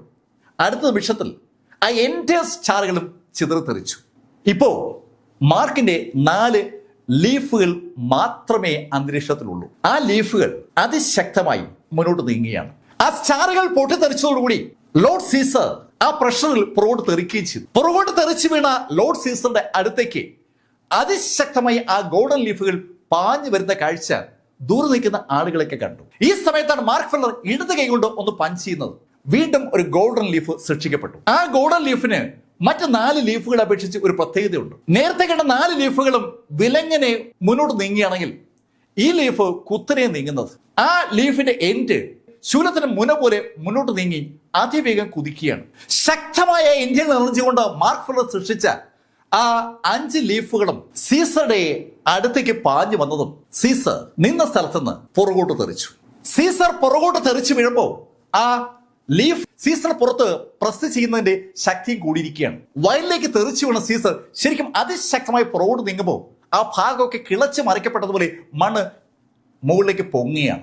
ഈ സമയത്ത് ആ ലീഫുകൾക്കൊപ്പം മാർക്ക് ഫെല്ലറും എത്തി. മാർക്കിന്റെ കൈ ഒന്ന് ചുരുട്ടി പിടിച്ചിട്ട് സീസറോട് പറഞ്ഞു, സീസർ, ഞാൻ ഒരിക്കൽ കൂടി പഞ്ച് ചെയ്താൽ നിങ്ങൾ ഇവിടെ അവസാനിക്കും. അങ്ങനെ മാർക്ക് ഫെല്ലർ പറഞ്ഞതും സീസർ പതുക്കെ എണീക്കാൻ ശ്രമിക്കുകയാണ്. എണീക്കാൻ സീസർ ശ്രമിച്ചതും മാർക്ക് ഫെല്ലർ ആ ലീഫുകൾ പിൻവലിച്ചു. മാർക്കിന്റെ 7 ലീഫ് ടെക്നിക്കിൽ മാർക്ക് 5 ലീഫുകൾ മാത്രമാണ് ഉപയോഗിച്ചത്. മാർക്കിന്റെ 7 ലീഫ് ടെക്നിക്കിൽ മാർക്ക് ഇനിയും ബാക്കി ലീഫുകൾ ഉപയോഗിക്കാനുണ്ട്. ആ ലീഫുകൾ മാർക്ക് സൃഷ്ടിച്ചാൽ സീസർ വെറും ഒരു ഓർമ്മയായി മാറും. ആ യാഥാർത്ഥ്യം അറിയാവുന്ന മാർക്ക് ആ ലീഫുകൾ പിൻവലിച്ചിട്ട് സീസറോട് പറഞ്ഞു, സീസർ, നിങ്ങൾ നിങ്ങളുടെ കടപിടുത്തം ഉപേക്ഷിക്കണം. ഈ കടപിടുത്തം നിങ്ങൾക്ക് ഒരു ഗുണവും ചെയ്യില്ല. നിങ്ങൾ എന്തിനാ ആ സെക്കൻഡ് മിസ്റ്റിക് വേർഡിന് വേണ്ടിയും ആ തെമ്മാടിയായ ഗൂഷീഷിന് വേണ്ടിയും പ്രവർത്തിക്കുന്നത്? അങ്ങനെ മാർക്ക് ഫെല്ലർ ചോദിക്കുമ്പോഴേക്കും സീസർ ആ വീണ സ്ഥലത്തുനിന്ന് എണീറ്റ് കഴിഞ്ഞു. അയാളുടെ പുറത്തുനിന്ന് ശരിക്കും രക്തം ഒഴുകുന്നുണ്ട്. മാർക്കിന്റെ അതിശക്തമായ ആ ലീഫുകൾ സീസർക്ക് മുകളിൽ ഒരു വല്ലാത്ത പ്രഷർ കൊണ്ടുവന്നിരിക്കുകയാണ്. ആ പ്രഷറാണ് അയാളുടെ സകല ഡിഫൻസിന് തകർത്തത്. അയാളുടെ ബോഡി കൂടി പല ഭാഗത്തു നിന്നും പൊട്ടി ചോര ഒലിക്കുകയാണ്. ഇന്റേണൽ എനർജി ഉപയോഗിച്ചുള്ള ആ കളിയിൽ തോക്കുമ്പോൾ എതിരാളി ശരിക്കും തകരും. അത് തന്നെയാണ് ഇവിടെ സംഭവിച്ചിരിക്കുന്നത്. സീസറുടെ എൻറ്റയർ എനർജി ഉപയോഗിച്ചാണ് സീസർ ശരിക്കും മാർക്ക് ഫെല്ലറെ നേരിട്ടിരിക്കുന്നത്. മാർക്ക് പക്ഷേ ലേശ കൗതുകത്തോടെയാണ് ഇപ്പൊ സീസർ നോക്കുന്നത്. സീസർക്ക് താൻ വിചാരിച്ചതിനേക്കാൾ പരിക്കുണ്ട്. മാർക്ക് സീസറെ നോവിക്കാതിരിക്കാൻ ബോധപൂർവം ശ്രമിച്ചിരുന്നുവെങ്കിലും സീസറെ കാണുമ്പോൾ മാർക്കിനൊരു അമ്പരപ്പുണ്ട്. മാർക്ക് ആ അമ്പരപ്പോടുകൂടി സീസർ നോക്കുമ്പോഴേക്കും സീസർ വീണ്ടും ഒന്ന് സ്റ്റെബിലൈസ് ചെയ്ത് കഴിഞ്ഞു. മാർക്ക്, നീ വിജയിച്ചു എന്ന് കരുതണ്ട. നിന്നെ അവസാനിപ്പിക്കാൻ ഞാൻ ഇപ്രാവശ്യം റെഡി ആയിട്ടാ വന്നത്. അങ്ങനെ പറഞ്ഞിട്ട് അയാളുടെ വലത് കൈ ഒന്ന് ഉയർത്തിയതും ആ കൈക്കകത്ത് ഒരു ബെല്ല് പ്രത്യക്ഷപ്പെട്ടു. മാർക്ക്, ഇത് സോൾ ബെല്ലാണ്. സീസർ സോൾ ബെൽ എന്ന് പറഞ്ഞ ആ നിമിഷത്തിൽ ജിയാങ് ഹിയും കൂടെയുള്ള ഷൂ ഷുവാങ്ങും അമ്പരപ്പോഴും ആ കാഴ്ച കാണുന്നത്. സെക്കൻഡ് മിസ്റ്റിക് വേർഡിൽ ഗൂഷീഷിന്റെ കൈവശമുള്ള അമൂല്യമായ ഒരു മാന്ത്രിക ആയുധമാണ് ആ ബെല്ല്. ആ ബെല്ലിന് വൻ കപ്പാസിറ്റി ഉണ്ട്. ആ ബെല്ല് കൈവശം ഇരിക്കുന്ന ഒരാളെ തോൽപ്പിക്കുക എന്ന് പറഞ്ഞാൽ നടക്കാത്ത കാര്യമാണ്. ആ ബെല്ലും കൊണ്ടേ മാർക്ക് ഫെല്ലറെ നേരിടാൻ പോകാൻ പാടുള്ളൂ എന്ന് ഗൂഷീഷൻ നിർബന്ധ ബുദ്ധി പിടിച്ചത് കൊണ്ടാണ് അവസാനം സീസർക്ക് ആ ബെല്ല് കയ്യിലെടുക്കേണ്ടി വന്നത്. ആ ബെല്ല് കയ്യിലെടുത്ത സീസർ പെട്ടെന്നൊന്ന് അലറി. ഒരാൾക്കും ഇനി രക്ഷപ്പെടാനാവില്ല. അയാൾ അങ്ങനെ അലർന്ന് കേട്ടതും ജിയാങ് ഹി ഉറക്കെ അടുത്തുള്ള ആളുകളോട് പറഞ്ഞു, ഏയ് ഓടിക്കോ, അത് സോൾ ബെല്ലാണ്. അങ്ങനെ ജിയാങ് ഹി വിളിച്ചു പറഞ്ഞതും ജിയാങ് ഹി അറിയാവുന്ന ആളുകൾ ഒരൊറ്റ ഓട്ടം, തിരിഞ്ഞു നോക്കാതെ ആളുകൾ ഓടുകയാണ്. കുറേയേറെ ആളുകൾ ഓടി മാറി. എന്നിട്ടും കുറെ ആളുകൾ ആ കാഴ്ച കണ്ടുകൊണ്ട് നിൽക്കുകയാണ്. അത് കണ്ടതും സീസർ ഒരിക്കൽ കൂടി അലറി, ഏയ് ആരും ഓടണ്ട, നിങ്ങൾ എല്ലാവരും എനിക്ക് വേണം, നിങ്ങൾ എല്ലാവരെയും കൊല്ലാൻ പോവുകയാണ്. അങ്ങനെ സീസർ വീണ്ടും വിളിച്ചു പറഞ്ഞതും അപകടം മനസ്സിലാക്കിയ ആളുകൾ തിരിഞ്ഞു നോക്കാതെ ഓടി തുടങ്ങി. മാർക്ക് ഫെല്ലർ ഈ കാഴ്ചയൊക്കെ അങ്ങനെ കണ്ടുകൊണ്ട് നിൽക്കുകയാണ്. സീസർ അയാളുടെ എൻറ്റയർ ശക്തി എടുത്ത് അലറിയാണ് ആളുകളെ വിരട്ടിയത്. ആ വിരട്ടലിൽ വിരണ്ടുപോയ ആ ആൾക്കൂട്ടം ഒന്നടങ്കം ദൂരേക്ക് ഓടി മാറിയിരിക്കുകയാണ്. ഒരു നിമിഷം ഒന്ന് അമ്പരന്ന് പോയെങ്കിലും ജിയാങ് ഹിയും ഷൂ ഷുവാങ്ങും അവസാനം അവിടുന്ന് പിന്മാറാൻ നിർബന്ധിതരായി. മീസി ആ പരിസരത്ത് ഒരു കുഞ്ഞുമില്ല എന്നുള്ള കാര്യം മാർക്ക് ഫെല്ലർ തിരിഞ്ഞു നോക്കുമ്പോൾ കണ്ടു. സീസറും മാർക്കും മാത്രമാണ് മുഖാമുഖം ഉള്ളത്. സീസർ ആ ബെല്ല് ഒന്ന് കയ്യിലെടുത്തിട്ട് മാർക്കിനോട് പറഞ്ഞു, മാർക്ക്, ഇത് സോൾ ബെല്ലാണ്. ഇതിന്റെ ശക്തിയെ മറികടക്കാൻ ആർക്കും പറ്റത്തില്ല. അങ്ങനെ പറഞ്ഞുകൊണ്ട് അയാൾ ആ ബെല്ലൊന്ന് അടിച്ചതും മാർക്ക് പോലും ഞെട്ടിപ്പോകുന്ന ശൈലിയിൽ ഒരു പ്രഷർ മാർക്കിന് മുകളിൽ അനുഭവപ്പെട്ടു തുടങ്ങി. മാർക്കിന്റെ സോളിനെ വലിച്ചെടുക്കാൻ ആ ബെല്ലിന് കഴിയുമെന്ന് ആ പ്രഷർ അനുഭവപ്പെട്ട ആ നിമിഷത്തിൽ മാർക്കിന് മനസ്സിലായി. മാർക്കിന്റെ ആ ബോഡിയിൽ ആ പ്രഷർ അനുഭവപ്പെട്ടു തുടങ്ങുമ്പോൾ അങ്ങ് ദൂരെ നിന്ന് മീശയുടെ ശബ്ദം മാർക്ക് കേട്ടു. മാർക്ക്, നീ നിന്റെ വാളുപയോഗിക്ക. അങ്ങ് വിദൂരതയിൽ എവിടെയോ നിന്നാണ് മീശയുടെ ശബ്ദം മാർക്കിനെ തേടി വരുന്നത്. മാർക്കിന്റെ മുകളിൽ ആ പ്രഷർ അങ്ങനെ അനുഭവപ്പെട്ടതും മാർക്കിന്റെ വലത് കൈയിൽ മാർക്കിന്റെ ആ ബ്രൗൺ സോഡ് പ്രത്യക്ഷപ്പെട്ടു. മാർക്കിന്റെ കയ്യിൽ ആ വാള് പ്രത്യക്ഷപ്പെട്ടതും മാർക്ക് അതിശക്തമായി ആ വാള് കൊണ്ട് തനിക്ക് ചുറ്റും വീശി. മാർക്കിന് ചുറ്റുമായി ഒരു കവറ് ആ ബെല്ലിന്റെ സഹായത്താൽ ഉണ്ടായി വന്നുകൊണ്ടിരുന്ന അതേ നിമിഷത്തിലാണ് ആ കവറിലേക്ക് മാർക്ക് ഫെല്ലർ ആഞ്ഞു വെട്ടുന്നത്. ഒരു റൗണ്ട് വെട്ടാണ് മാർക്ക് ശരിക്കും ആ വാള് വെച്ച് നടത്തിയത്. മാർക്ക് അതിശക്തമായി ഒന്ന് കറക്കി വെട്ടിക്കൊണ്ട് മുകളിലേക്ക് ഒന്ന് ചാടി ഉയർന്ന് വീണ്ടും അത് കറക്കി വെട്ടുകയാണ്. മാർക്കിന് ചുറ്റുമുള്ള ആ അദൃശ്യമായ എനർജി കവറിങ്ങിനെ മാർക്കിന്റെ ആ വാള് തകർത്തെറിയുന്നത് സ്വാഭാവികമായിട്ടും സീസർ കാണുന്നുണ്ട്. മാർക്കിന്റെ ആ എബിലിറ്റി സീസറെ ഞെട്ടിച്ചു എന്ന് പറയാം.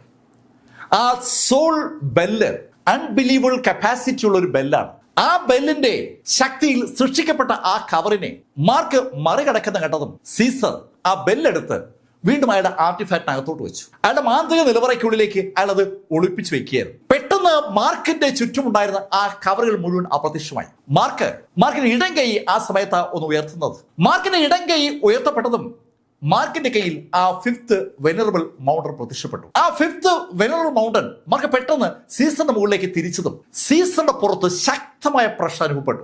സീസർ ഈ സമയത്ത് ആ ബെല്ല് പിൻവലിച്ചിട്ട് ശക്തമായ ഒരു പ്രകാശം സൃഷ്ടിച്ചിരുന്നു. മാർക്കിനെ ആ ബെല്ല് വെച്ച് ആക്രമിക്കാൻ പറ്റില്ല എന്ന് തോന്നിയതും ഒരു പ്രത്യേക മാന്ത്രിക ഇഫക്റ്റ് കൊണ്ട് മാർക്കിനെ നേരിടാനുള്ള ഒരു വളയം അയാൾ സൃഷ്ടിക്കുമ്പോഴാണ് ഫിഫ്ത്ത് വെനറബിൾ മൗണ്ടൻ മാർക്ക് എടുത്തുപയോഗിക്കുന്നത്. ആ ഫിഫ്ത്ത് വെനറബിൾ മൗണ്ടൻ സീസറിന്റെ മുകളിലേക്ക് വന്നതും സീസറിന്റെ മുകളിൽ ശക്തമായ പ്രഷർ അനുഭവപ്പെട്ടു. ആയിരക്കണക്കിന് ടൺ ഭാരമുള്ള ഒരു മല സീസറിന്റെ മുകളിലേക്ക് വന്നതുപോലെ ഒരു ഫീലാണ് സീസർക്ക് അനുഭവപ്പെട്ടത്. ആ നിമിഷത്തിൽ സീസർ കാല് തെറ്റി താഴേക്ക് വീണു. ശരിക്കും ഒരു ആന മറിഞ്ഞു വീഴും പോലെ സീസർ അവിടേക്ക് വീഴുകയായിരുന്നു. സീസർ താഴേക്ക് വീണതും ശക്തമായ പ്രഷർ സീസർ മുകളിൽ അനുഭവപ്പെട്ടു തുടങ്ങി. അതിന്റെ ഫലമായി സീസറുടെ ബോഡി വീണ്ടും കീറി തുടങ്ങുകയാണ്. ദേഹത്തുനിന്ന് ചോര പൊട്ടി ഒലിക്കുമ്പോൾ മാർക്ക് ഫെല്ലർ ആ ഫിഫ്ത്ത് മൗണ്ടൻ പിൻവലിച്ചു. മാർക്ക് സീസർ അടുത്തേക്ക് ഓടി വരുമ്പോൾ അനക്കമില്ലാതെ കിടക്കുന്ന സീസറിനെ കാണുന്നത്. ശരിക്കും ഏതാണ്ട് നിശ്ചല അവസ്ഥയിലാണ് സീസർ. സീസറുടെ പുറത്തുനിന്ന് ആ ഫിഫ്ത്ത് മൗണ്ടൻ മാർക്ക് ആ നിമിഷം പിൻവലിച്ചില്ലായിരുന്നെങ്കിൽ സീസർ ശരിക്കും ഒരു പേസ്റ്റായി മാറിയനെ. അത്ര പവർഫുൾ ആയി മാറിയിരിക്കുകയാണ് ഫിഫ്ത്ത് മൗണ്ടൻ. ഫിഫ്ത്ത് മൗണ്ടന്റെ ശക്തി അതിന്റെ പരമോന്നതയിൽ എത്തുന്നത് ആ വ്യക്തി മാർഷൽ സെയിന്റ് ആകുമ്പോഴാണ്. ആ യാഥാർത്ഥ്യം മാർക്കിന്റെ മനസ്സിലേക്ക് വന്ന നിമിഷത്തിലാണ് മാർക്ക് ആ ഫിഫ്ത്ത് മൗണ്ടൻ പിൻവലിച്ചത്. ഒരു സെക്കൻഡിന്റെ 100% കഴിഞ്ഞിരുന്നുവെങ്കിൽ സീസർ വെറും ഒരു ഓർമ്മയായി മാറിയനെ. മാർക്ക് ഓടി വന്ന് നോക്കുമ്പോൾ സീസറുടെ മൂക്കിലൂടെയും വായിലൂടെയും എന്ന് വേണ്ട ദേഹത്തു നിന്നൊക്കെ രക്തം ഒലിക്കുകയാണ്. അയാൾ അബോധാവസ്ഥയിലാണ്. മരിച്ചില്ല എന്നേ ഉള്ളൂ. മാർക്ക് ഫെല്ലർ പെട്ടെന്ന് സീസർ എടുത്ത് തോളി കിടത്തിയിട്ട് അതിവേഗം ആ കാൻസസ് സിറ്റിയിലെ ഹെവൻലി ഗേറ്റിലേക്ക് നടന്നു. മാർക്ക് ഫെല്ലറും സീസറും തമ്മിലുള്ള ഫൈറ്റ് കാണാൻ എത്തിയിരുന്ന ആളുകളൊക്കെ ഇപ്പൊ എത്രയെങ്കിലും കിലോമീറ്റർ ദൂരേക്ക് ഓടി മാറിയിരിക്കുകയാണ്. സോൾ ബെല്ലിനെ കുറിച്ച് അവർക്കൊക്കെ അറിയാം. അതുകൊണ്ടാണ് അവരെല്ലാം ഓടി മാറിയത്. മാർക്ക് ഫെല്ലർ ഹെവൻലി ഗേറ്റിലേക്ക് സീസറുമായി കടന്നു വരുമ്പോൾ അക്ഷമനായി അങ്ങോട്ടും ഇങ്ങോട്ടും ഉലാത്തുന്ന ജിയാങ്ഹി ആ കാഴ്ച കണ്ട് ഓടിയെത്തി ജിയാങ്ഹി അത്ഭുതത്തോടെ മാർക്ക് ഫെല്ലറെയും മാർക്കിന്റെ ഷോൾഡറിൽ കിടക്കുന്ന സീസറെയും നോക്കി. ജിയാങ്ഹി കണ്ടതും മാർക്ക് ജിയാങ്ഹിയോട് പറഞ്ഞു, സീനിയർ, സീസർക്ക് ശരിക്കും പരിക്ക് പറ്റിയിട്ടുണ്ട്. മാർക്ക്, എന്തായാലും നീ സീസറെ ഇവിടേക്ക് കൊണ്ടുവന്നത് നന്നായി.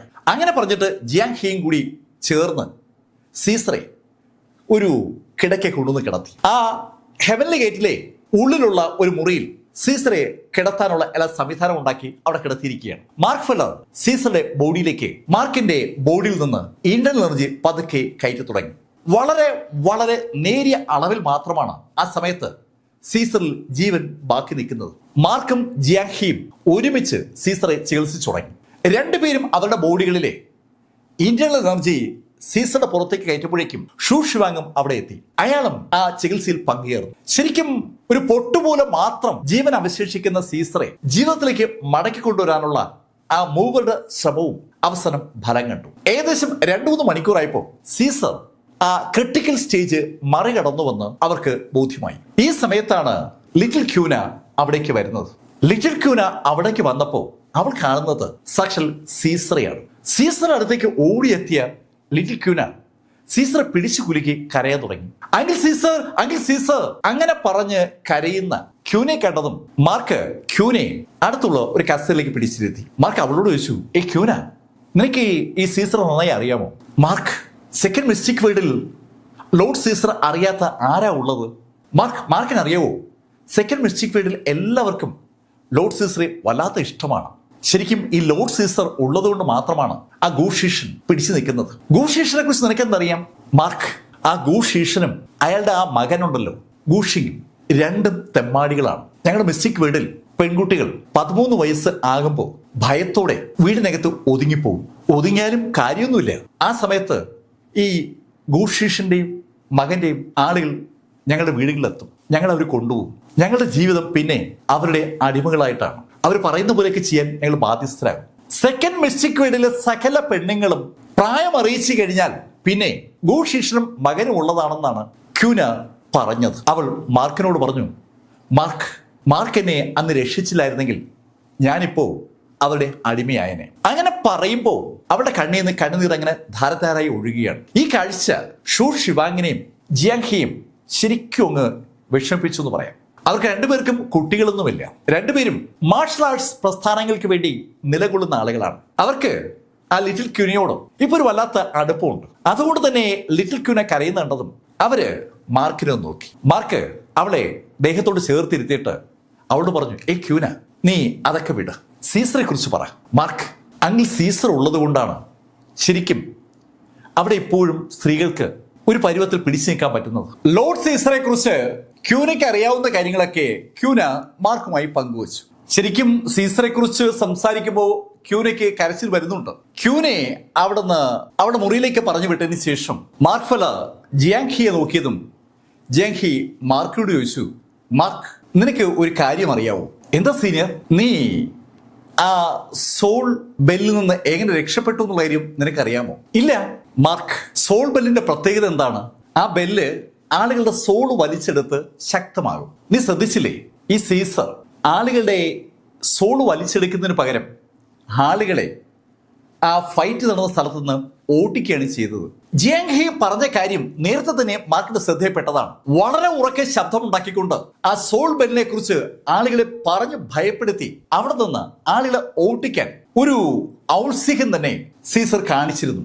അതിന്റെ കാരണമാണ് ഇപ്പോ ജിയാങ്ഹി പറയുന്നത്. ആ ആളുകളുടെ സോള് ആ ബെല്ല് വലിച്ചെടുത്തിരുന്നുവെങ്കിൽ ആ ബെല്ലിന്റെ ശക്തി വൻതോതിൽ വർദ്ധിച്ചിനെ. ശക്തി വർദ്ധിച്ച ബെല്ലിനെ ഒരു കാരണവശാലും മാർക്കിന് നേരിടാൻ പറ്റുമായിരുന്നില്ല.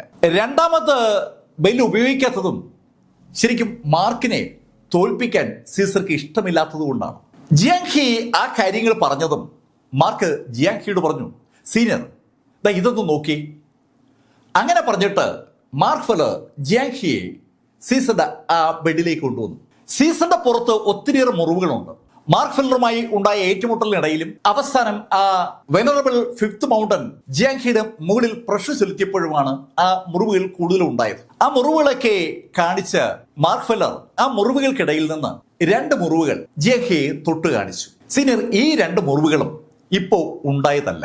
ശരിക്കും വൈറ്റിലായിട്ടുള്ള 2 മുറിവുകൾ സീസറുടെ പുറത്തോട്ട്. ആ മുറിവുകളാണ് മാർക്ക് ജിയാങ്ഹിയെ ചൂണ്ടിക്കാണിച്ചത്. അത് കണ്ടതും ജിയാങ്ഹി മാർക്കിനോട് പറഞ്ഞു, മാർക്ക്, ഇപ്പോ കാര്യങ്ങൾ കുറെ കൂടി വ്യക്തമാണ്. നിന്നെ എതിരിടുന്നതിന് മുന്നേ തന്നെ സീസർ മനഃപൂർവ്വം ദേഹത്ത് മുറിവേൽപ്പിച്ചിരുന്നു. ഒരു കാരണവശാലും സീസർ നിന്നോട് ജയിക്കരുതെന്ന് സീസർ തന്നെ തീരുമാനിച്ചതാണ്. മാർക്ക് ഫെല്ലറോട് ജിയാങ്ഹി അത് പറയുമ്പോൾ ഇതൊക്കെ കേട്ടുകൊണ്ട് നിൽക്കുന്ന ഷൂ ഷിവാങ്ങും മാർക്കിനോട് പറഞ്ഞു, അതെ മാർക്ക്, എനിക്കും ആ കാര്യം ഇപ്പോൾ ഉറപ്പാണ്. സീസർക്ക് നീ പരാജയപ്പെടുന്നത് അംഗീകരിക്കാൻ വയ്യായിരുന്നു. അതുകൊണ്ട് നിന്റെ കയ്യിൽ കൊല്ലപ്പെടാൻ വേണ്ടി കണക്ക് കൂട്ടിയാണ് സീസർ അവിടെ എത്തിയത്. ഷൂ ഷിവാങ്ങും ജിയാങ്ഹിയും മാർക്കും ഇപ്പോൾ ഒരേപോലെയാണ് ചിന്തിക്കുന്നത്. സീസർക്ക് മാർക്കിനെ നേരിടുകയും വേണം, എന്നാൽ അതേസമയം ജയിക്കാനും ഇഷ്ടമല്ല. സീസർ മാർക്കിന്റെ കൈയാൽ ആ ഫൈറ്റിൽ കൊല്ലപ്പെട്ടു എന്നുള്ളൊരു പേരാണ് സീസർക്ക് വേണ്ടത്. എന്തിനാണ് അങ്ങനെ? അതാണല്ലോ ചോദ്യം. പെട്ടെന്ന് മാർക്ക് ആ ഹെവൻലി ഗേറ്റിലെ ചില ആളുകളെ അങ്ങോട്ട് വിളിച്ചിട്ട് ഒരു ലിസ്റ്റ് തന്നെ എഴുതി തയ്യാറാക്കി. സീസറെ രക്ഷപ്പെടുത്താനുള്ള മരുന്നുകൾ ഉടൻ തന്നെ ഉണ്ടാക്കേണ്ടിയിരിക്കുന്നു. ആ മരുന്നുകൾ ഉണ്ടാക്കാനുള്ള ഇൻഗ്രീഡിയൻസ് ആണ് മാർക്ക് എഴുതി തയ്യാറാക്കിയത്. ഏതാനും മണിക്കൂറുകൾ കഴിഞ്ഞതും ആ സാധനങ്ങളൊക്കെ അവിടെ എത്തി. മാർക്ക് ശ്രദ്ധാപൂർവം മരുന്നുകൾ ഉണ്ടാക്കി തുടങ്ങി. ആ മരുന്നുകൾ സീസർക്ക് കൊടുക്കുന്ന ചുമതല മാർക്ക് ക്യൂനയ്ക്കാണ് കൊടുത്തത്. ഇതിനിടയിൽ മാർക്ക് ഫെല്ലറുമായിട്ടുള്ള ഏറ്റുമുട്ടലിൽ സാക്ഷാൽ ലോർഡ് സീസർ പരാജയപ്പെട്ട കഥ എല്ലാ സ്ഥലത്തും വന്നു കഴിഞ്ഞു. ഈ വാർത്ത സെക്കൻഡ് മിസ്റ്റിക് വേൾഡിൽ ഗൂഷീഷൻ അറിഞ്ഞപ്പോൾ ഗൂഷീഷനെ ഏതാണ്ട് ഭ്രാന്തെടുത്തതുപോലെ അയാൾ ദേഷ്യത്തോടെ മുൻപിലിരുന്ന മേശയിൽ ആഞ്ഞിടിച്ചതും ആ ടേബിൾ നിമിഷ നേരം കൊണ്ട് ചിതറിത്തെറിച്ചു. അവിടെയുള്ള നശിപ്പിക്കാൻ കഴിയുന്ന എല്ലാ സാധനങ്ങളും ഗൂഷീഷൻ വലിച്ചെറിഞ്ഞ് നശിപ്പിക്കുകയാണ്. അയാളുടെ ദേഷ്യം അങ്ങോട്ട് നിയന്ത്രിക്കാൻ പറ്റുന്നില്ല. അയാൾ വല്ലാണ്ട് അലറുകയാണ്. സീസർ എങ്ങനെ തോക്കും? സീസർ എങ്ങനെ തോക്കും? ആ ചോദ്യമാണ് അയാൾ ചോദിക്കുന്നത്. സീസറുടെ കയ്യിൽ ആ സോൾ ബെല്ലുണ്ട്. അവൻ സോൾ ബെല്ല് ഉപയോഗിച്ചില്ലേ? സോൾ ബെല്ലുള്ള സീസറെ എങ്ങനെ മാർക്ക് തോൽപ്പിക്കും? അസംഭവ്യം, അസംഭവ്യം. അയാൾ അങ്ങനെ പറഞ്ഞുകൊണ്ടിരിക്കുമ്പോൾ ലോങ് മീ അവിടേക്ക് വന്നു. സെക്ഷൻ മാസ്റ്റർ, എനിക്ക് ഒരു കാര്യം ഉണർത്തിക്കാനുണ്ട്. നീ കാര്യം പറ. സെക്ഷൻ മാസ്റ്റർ, എനിക്ക് ലോർഡ് സീസറുടെ പരാജയത്തിൽ സംശയമുണ്ട്. സംശയം? എന്ത് സംശയം? സെക്ഷൻ മാസ്റ്റർ, ഇതിനു മുമ്പ് പലതവണ ലോർഡ് സീസർക്ക് മാർക്കിനെ തോൽപ്പിക്കാനുള്ള അവസരം കിട്ടിയിരുന്നു. മാർക്കിനെ അന്നൊക്കെ കൊല്ലാനും പറ്റുമായിരുന്നു. അന്നൊന്നും ലോർഡ് സീസർ മാർക്കിനെ കൊല്ലാൻ ശ്രമിച്ചിട്ടേയില്ല. ഇപ്രാവശ്യം എനിക്ക് തോന്നുന്നത് ലോർഡ് സീസർ മാർക്കിന് വേണ്ടി വിട്ടുവീഴ്ച ചെയ്തു എന്നാണ്. നീ എന്താ പറഞ്ഞു വരുന്നത്? സെക്ഷൻ മാസ്റ്റർ, ഞാൻ എൻ്റെ ഒരു ഊഹം പറയുന്നതാണ്. ലോർഡ് സീസർ മനഃപൂർവ്വം മാർക്കിന് തോറ്റു കൊടുത്തതാവും. ലോങ് മീ അത് പറഞ്ഞതും ഗൂശീഷൻ കൈ ഉയർത്തി ആടി. അയാൾ ദേഷ്യം പ്രകടിപ്പിക്കാൻ ആരെങ്കിലും അടുത്ത് വേണമായിരുന്നു. അതിന് പറ്റിയൊരു അവസരമാണ് കിട്ടിയത്. ഗൂശീഷൻ ആഞ്ഞടിച്ചതും ലോങ് മീ ഏതാണ്ട് ആ മുറിയിൽ നിന്ന് പറന്ന് പുറത്തുപോയി എന്ന് പറയാം. അവൻ വാതിലിലൂടെ പുറത്തുള്ള ഒരു തൂണിൽ വന്നിടിച്ച് താഴെ വീണു. ശരിക്കും അവൻ്റെ ബോഡി പൊട്ടിപ്പൊളിഞ്ഞു, രക്തവും ഒലിച്ചുടങ്ങി. ഒരു പരുവത്തിൽ ലോങ് മീ അവിടെ നിന്ന് എണീറ്റ് ഗൂശീഷനെ ഒന്ന് തൊഴുതുകൊണ്ട് ഗൂശീഷനോട് പറഞ്ഞു, ക്ഷമിക്കണം, അറിയാതെ പറ്റിപ്പോയതാണ്. ഏയ്, നീ ആരെക്കുറിച്ച് എന്തു പറഞ്ഞാലും ഞാനത് കാര്യമാക്കില്ല. പക്ഷെ നീ പറഞ്ഞത് സീസറെ കുറിച്ചാണ്. അവൻ ഒരു കാരണവശാലും എന്നെ ചതിക്കില്ല, അതിനൊക്കറിയാവൂ. ഗൂശീഷന് വേണ്ടി ജീവൻ കൊടുക്കാൻ പോലും ലോർഡ് സീസർ തയ്യാറാകുമെന്ന് ഗൂശീഷന് അറിയാം. അവർ തമ്മിലുള്ള ബന്ധം അത്ര ആഴത്തിലുള്ളതാണ്. കൊച്ചുനാളിലെ അവർ ഒന്നിച്ച് കളിച്ചു വളർന്നവരാണ്. ഗൂശീഷന്റെ പിതാവ് തന്നെയാണ് ശരിക്കും സീസറെ വളർത്തുന്നത്. അന്ന് മുതലേ സീസർക്ക് ഗൂശീഷനോട് വല്ലാത്തൊരു അടുപ്പമുണ്ട്. ആ സീസർ ഒരു സാഹചര്യത്തിലും ഗൂശീഷനെതിരായി നിൽക്കില്ല എന്ന് നല്ല ഉറച്ച വിശ്വാസം ഗൂശീഷനുണ്ട്. അതുകൊണ്ടാണ് ആ ലോങ് മേയെ തല്ലാൻ വരെ ശീഷൻ തയ്യാറായത്. ഗൂ കുടുംബത്തിന്റെ അധീനതയിലാണ് ആ സെക്കൻഡ് മിസ്റ്റിക് വേൾഡ്. ഗൂ കുടുംബത്തിലെ ഒരു അംഗത്തെ പോലെ തന്നെയാണ് സീസർ. ആ സീസർ ഒരിക്കലും ആ ഗൂ കുടുംബത്തിന്റെ അച്ഛനെയും മകനെയും മറ്റ് ബന്ധുക്കളെയും വിഷമത്തിലാക്കുന്ന ഒരു കാര്യം ചെയ്യില്ല എന്ന് ശീഷന് പൂർണ്ണ ഉറപ്പാണ്. സെക്കൻഡ് മിസ്റ്റിക് വേൾഡിനകത്ത് ഈ രംഗങ്ങളൊക്കെ അരങ്ങേറുമ്പോൾ മാർഷൽ ആർട്സ് ഫോറത്തിനകത്ത് തകൃതിയായി ചർച്ച നടക്കുകയാണ്. കഴിഞ്ഞ കാലഘട്ടങ്ങളിലെ അനിശ്ചിതനായ നേതാവായിരുന്നു സാക്ഷാൽ ലോർഡ് സീസർ. ആ ലോർഡ് സീസർ മിസ്റ്റിക് വേൾഡുകൾ വന്നതിന് ശേഷമാണ് രംഗത്ത് നിന്ന് അപ്രത്യക്ഷനാകുന്നത്. മിസ്റ്റിക് വേൾഡുകൾ വന്നതിന് ശേഷം ആളുകൾ കേൾക്കുന്നത് രണ്ട് പേരുകളാണ്, ജിയാങ് ഹീയും ലാരി ഹോംസും. ജിയാങ് ഹീയും ലാരി ഹോംസും ഏകദേശം 50 വയസ്സ് കഴിഞ്ഞപ്പോഴാണ് മാർക്ക് ഫെല്ലറുടെ കഥ പതുക്കെ കേട്ടു തുടങ്ങുന്നത്. ആ മാർക്ക് ഫെല്ലർ ജിയാങ് ഹീയുടെയും ഷു ഷിവാങ്ങിന്റെയൊക്കെ ഗുരു സ്ഥാനത്തുള്ള ആ സീസറെ പരാജയപ്പെടുത്തുമെന്നുള്ള കാര്യം ആർക്കും അങ്ങോട്ട് വിശ്വസിക്കാൻ പറ്റുന്നില്ല. പക്ഷെ പലരും നേരിട്ട് കണ്ടതുകൊണ്ട് അവര് മാർഷൽ ആർട്സ് ഫോറത്തിൽ അതിനെക്കുറിച്ച് എഴുതുകയാണ്. ദിവസങ്ങൾ അങ്ങനെ കടന്നു പോവുകയാണ്. ഏകദേശം ഒരാഴ്ച കഴിഞ്ഞപ്പോൾ സീസർ കണ്ണു തുറന്ന സീസർ അമ്പരപ്പോടെ നേരെ മുകളിലേക്കും വശത്തേക്കും നോക്കി. അയാൾക്ക് തികച്ചും അപരിചിതമായ ഒരു സ്ഥലത്താണ് അയാൾ കിടക്കുന്നത്. സീസർ കണ്ണ് ഇടതു ഭാഗത്തേക്ക് ചരിച്ചപ്പോ അയാൾ ശരിക്കും ഞെട്ടുന്ന ഒരു കാഴ്ച കണ്ടു. അവിടെ മാർക്ക് ഫെല്ലർ മരുന്ന് മിക്സ് ചെയ്യുന്നതാണ് അയാൾ കാണുന്നത്. അയാൾ പെട്ടെന്ന് അലറി, ഏയ് മാർക്ക്, നീ എന്താ ഇവിടെ? ആ ചോദ്യം കേട്ടതും മാർക്ക് തിരിഞ്ഞ് സീസർ നോക്കിയിട്ട് സീസറോട് ചോദിച്ചു, ഹേയ് ലോർഡ് സീസർ, ഈ ഹെവൻലി ഗേറ്റിലല്ലാതെ ഞാൻ പിന്നെ എവിടെയാ ഉണ്ടാവുക? ആ മറുപടി ശരിക്കും സീസറെ അമ്പരപ്പിച്ചു എന്ന് പറയാം. മാർക്ക്, നീ എന്തിനാ എന്നെ ഇവിടെ കൊണ്ടുവന്നത്? സീസർ, ദേഷ്യം പിടിക്കാതെ, നിങ്ങൾക്ക് തികച്ചും പരിക്കേറ്റിരുന്നു. അബോധാവസ്ഥയിലായ നിങ്ങളെ കളഞ്ഞിട്ട് വരാൻ എനിക്ക് പറ്റാത്തത് കൊണ്ടാണ് ഞാൻ നിങ്ങൾ ഇവിടെ കൊണ്ടുവന്നതും നിങ്ങളെ ചികിത്സിച്ചതും. മാർക്ക്, നീ എന്നെ ചികിത്സിച്ചും മരുന്ന് നൽകിയും എന്റെ മനസ്സിനകത്ത് കയറിപ്പറ്റാനാണ് ശ്രമിക്കുന്നതെങ്കിൽ അതൊന്നും നടക്കത്തില്ല. ഞാൻ ഒരു കാരണവശാലും ആ ഗൂ കുടുംബത്തെയോ സെക്കൻഡ് മിസ്റ്റിക് വേൾഡിനോ തള്ളി പറയില്ല. സീസർ, ഞാൻ പറഞ്ഞില്ലല്ലോ നിങ്ങൾ അവരെ തള്ളി പറയണമെന്ന്. മാർക്ക് ഫെല്ലറുടെ ആ മറുപടി സീസറെ ഒന്ന് ഉലച്ചു എന്ന് പറയാം. മാർക്ക്, പിന്നെ നീ എന്തിനാ എന്നെ ഇവിടെ കൊണ്ടുവന്നത്? സീസർ, എനിക്ക് ഒരു കാര്യം വ്യക്തമായി അറിയാം, നിങ്ങൾക്ക് എന്നെ വലിയ ഇഷ്ടമാണ്. ആരാ പറഞ്ഞത് എനിക്കെന്തിനാ ഇഷ്ടമാണെന്ന്? എനിക്കെന്തിനാ ഇഷ്ടമൊന്നുമല്ല. സീസർ, അങ്ങനെ പറയണ്ട. നിങ്ങൾക്ക് എന്നെ കൊല്ലാൻ ഒരുപാട് അവസരം ഉണ്ടായിരുന്നു. ഞാൻ സീനിയർ ജിയാങ് ഹീയുടെ ആ സംഗീതത്തിലേക്ക് പോകുമ്പോൾ നദിക്കരയിൽ വെച്ച് നിങ്ങൾക്ക് എന്നെ കൊല്ലാമായിരുന്നു. നദിക്കര വെച്ചു, ഞാൻ തന്നെ കണ്ടില്ലല്ലോ. ലോർഡ് സീസർ, അങ്ങ് വെറുതെ കള്ളം പറയണ്ട. അങ്ങ് എന്നെ കണ്ടു എന്ന് എനിക്ക് നന്നായിട്ടറിയാം. എന്നെ വേണമെങ്കിൽ ആ നിമിഷത്തിൽ അങ്ങേക്ക് കൊല്ലാമായിരുന്നു. അങ്ങ് കൊന്നില്ല. അതിനുശേഷം ആ മൈനിങ് നടക്കുന്ന സ്ഥലത്ത് വെച്ചും പിന്നീട് പീസ് മൗണ്ടനിൽ വെച്ചും അങ്ങേക്ക് എന്നെ കൊല്ലാൻ ഒരുപാട് അവസരം ഉണ്ടായിരുന്നു. അപ്പോഴൊന്നും അങ്ങ് എന്നെ തൊട്ടില്ല. ഇതിന്റെയൊക്കെ അർത്ഥം എന്താണ്? അങ്ങേക്ക് എന്നെ കൊല്ലാൻ താല്പര്യമില്ല. അത് അങ്ങ് തുറന്നു പറഞ്ഞാൽ എന്താ കുഴപ്പം? മാർക്ക്, നീ അതൊന്നും പറഞ്ഞ് എന്റെ മനസ്സിനെ ചഞ്ചലപ്പെടുത്താൻ ശ്രമിക്കണ്ട. എനിക്ക് അങ്ങനെയൊന്നുമില്ല. എനിക്ക് ഇതിനോട് ഒരു ബന്ധവുമില്ല. ലോർഡ് സീസർ, അങ്ങ് എന്തൊക്കെ പറഞ്ഞാലും ഒരു കാര്യം എനിക്കറിയാം, അങ്ങക്ക് ടാലന്റ് ഉള്ള ആളുകളെ ഇഷ്ടമാണ്. അങ്ങ് സീനിയർ ജിയാങ് ഹീയെയും സീനിയർ ഷു ഷിവാങ്ങിനെയും ഇപ്പോൾ എന്നെയും പ്രൊട്ടക്ട് ചെയ്തത് ആ ഒരൊറ്റ കാര്യം കൊണ്ടാണ്. മാർക്ക് ഫെല്ലർ ആ പേരുകൾ പറഞ്ഞപ്പോൾ സീസർ പെട്ടെന്നങ്ങ് നിശബ്ദനായി. മാർക്ക് സീസറോട് പറഞ്ഞു, ലോർഡ് സീസർ, ഞാൻ താങ്കളെക്കുറിച്ച് ഒരുപാട് കേട്ടു. എല്ലാ ആളുകൾക്കും താങ്കളെക്കുറിച്ച് നല്ലത് മാത്രമേ പറയാനുള്ളൂ. പക്ഷെ നിങ്ങൾ ആരാധിക്കുന്ന, ബഹുമാനിക്കുന്ന, അനുസരിക്കുന്ന ആ ഗു കുടുംബത്തെക്കുറിച്ച് ഒരാൾക്കും ഈ ഭൂമിയിൽ നല്ലതൊന്നും പറയാനില്ല. സെക്കൻഡ് മിസ്റ്റിക് വേൾഡിലെ ആർക്കും അവരെ ഇഷ്ടമല്ല എന്നതാണ് സത്യം. മാർക്ക്, അതെങ്ങനെ നിനക്കറിയാം? ആ ചോദ്യം തികച്ചും അമ്പരപ്പിക്കുന്ന ഒരു ചോദ്യമാണ്. മാർക്ക് ഫെല്ലർ പറഞ്ഞ സ്റ്റേറ്റ്മെന്റ് ശരിയാണെന്ന് സീസർ അറിയാതെ സമ്മതിച്ചു പോകുന്ന ഒരു ചോദ്യമാണ് സീസറുടെ ഭാഗത്തുനിന്നുണ്ടായത്. ആ കാര്യം പെട്ടെന്ന് ചോദ്യം ചോദിച്ചു കഴിഞ്ഞപ്പോൾ സീസർക്ക് മനസ്സിലായും ചെയ്തു. സീസർ തനിക്ക് അബദ്ധം പറ്റിയതുപോലെ മാർക്കിനെ നോക്കിയതും മാർക്ക് സീസറോട് പറഞ്ഞു, അപ്പോ അങ്ങേക്കും അറിയാം ഈ ഗു കുടുംബം കുഴപ്പക്കാരാണ്. ആ അച്ഛനെയും മകനെയും സംരക്ഷിക്കാൻ അങ്ങേക്ക് നാണമില്ലേ? മാർക്ക്, നീ കൂടുതലൊന്നും പറയണ്ട, ഞാൻ ഇവിടുന്ന് ഇറങ്ങുകയാണ്. അങ്ങനെ പറഞ്ഞ സീസർ അയാളുടെ പോക്കറ്റിൽ ഒന്ന് കൈവച്ചു. അത് കണ്ടതും മാർക്ക് പറഞ്ഞു, നിങ്ങളുടെ ആ ബെല്ലല്ലേ നോക്കുന്നത്? ഞാനത് എടുത്തില്ല, അത് അവിടെ തന്നെ ഉണ്ട്. സീസറിന്റെ പോക്കറ്റിനകത്ത് ഒരു ചെറിയ കുഞ്ഞ് വള കിടപ്പുണ്ട്. ആ വളയാണ് അയാളുടെ മാന്ത്രിക ആർട്ടിഫാക്റ്റ്. ആ മാന്ത്രിക നിലവറയ്ക്കുള്ളിലാണ് അയാൾ എല്ലാം വെക്കുന്നത്. അയാൾ ആ സോൾ ബെല്ലും അതിനകത്തേക്കാണ് വെച്ചത്. ആ സോൾ ബെല്ലുള്ള ആ വള പോക്കറ്റിൽ തന്നെ ഉണ്ടോ എന്ന് സീസർ നോക്കിയപ്പോൾ അതവിടെ ഉണ്ട്. മാർക്ക് സീസറോട് ഒരിക്കൽ കൂടി പറഞ്ഞു, എനിക്ക് നിങ്ങളുടെ ആ ബെല്ലിനെ ഭയമൊന്നുമില്ല, അതുകൊണ്ടാണ് ഞാൻ എടുക്കാതിരുന്നത്. മാർക്ക്, നിന്നോട് സംസാരിക്കാൻ എനിക്കൊരു താല്പര്യമില്ല, ഞാൻ ഇറങ്ങുകയാണ്. അങ്ങനെ പറഞ്ഞുകൊണ്ട് സീസർ പുറത്തേക്ക് ഇറങ്ങാൻ പോയതും മാർക്ക് സീസറോട് പറഞ്ഞു, സീസർ, നിങ്ങളുടെ ബോഡി ഇപ്പോഴും പൂർണ്ണമായും ശരിപ്പെട്ടിട്ടില്ല. നിങ്ങൾ കുറച്ച് ദിവസം കൂടി വെയിറ്റ് ചെയ്താൽ നിങ്ങളുടെ അസുഖമൊക്കെ മാറും. അതിനുശേഷം പോയാൽ പോരെ. മാർക്ക്, നീ കൂടുതൽ സംസാരിക്കണ്ട. അങ്ങനെ പറഞ്ഞിട്ട് സീസർ അതിവേഗം വാതിലൂടെ പുറത്തേക്ക് നടന്നു.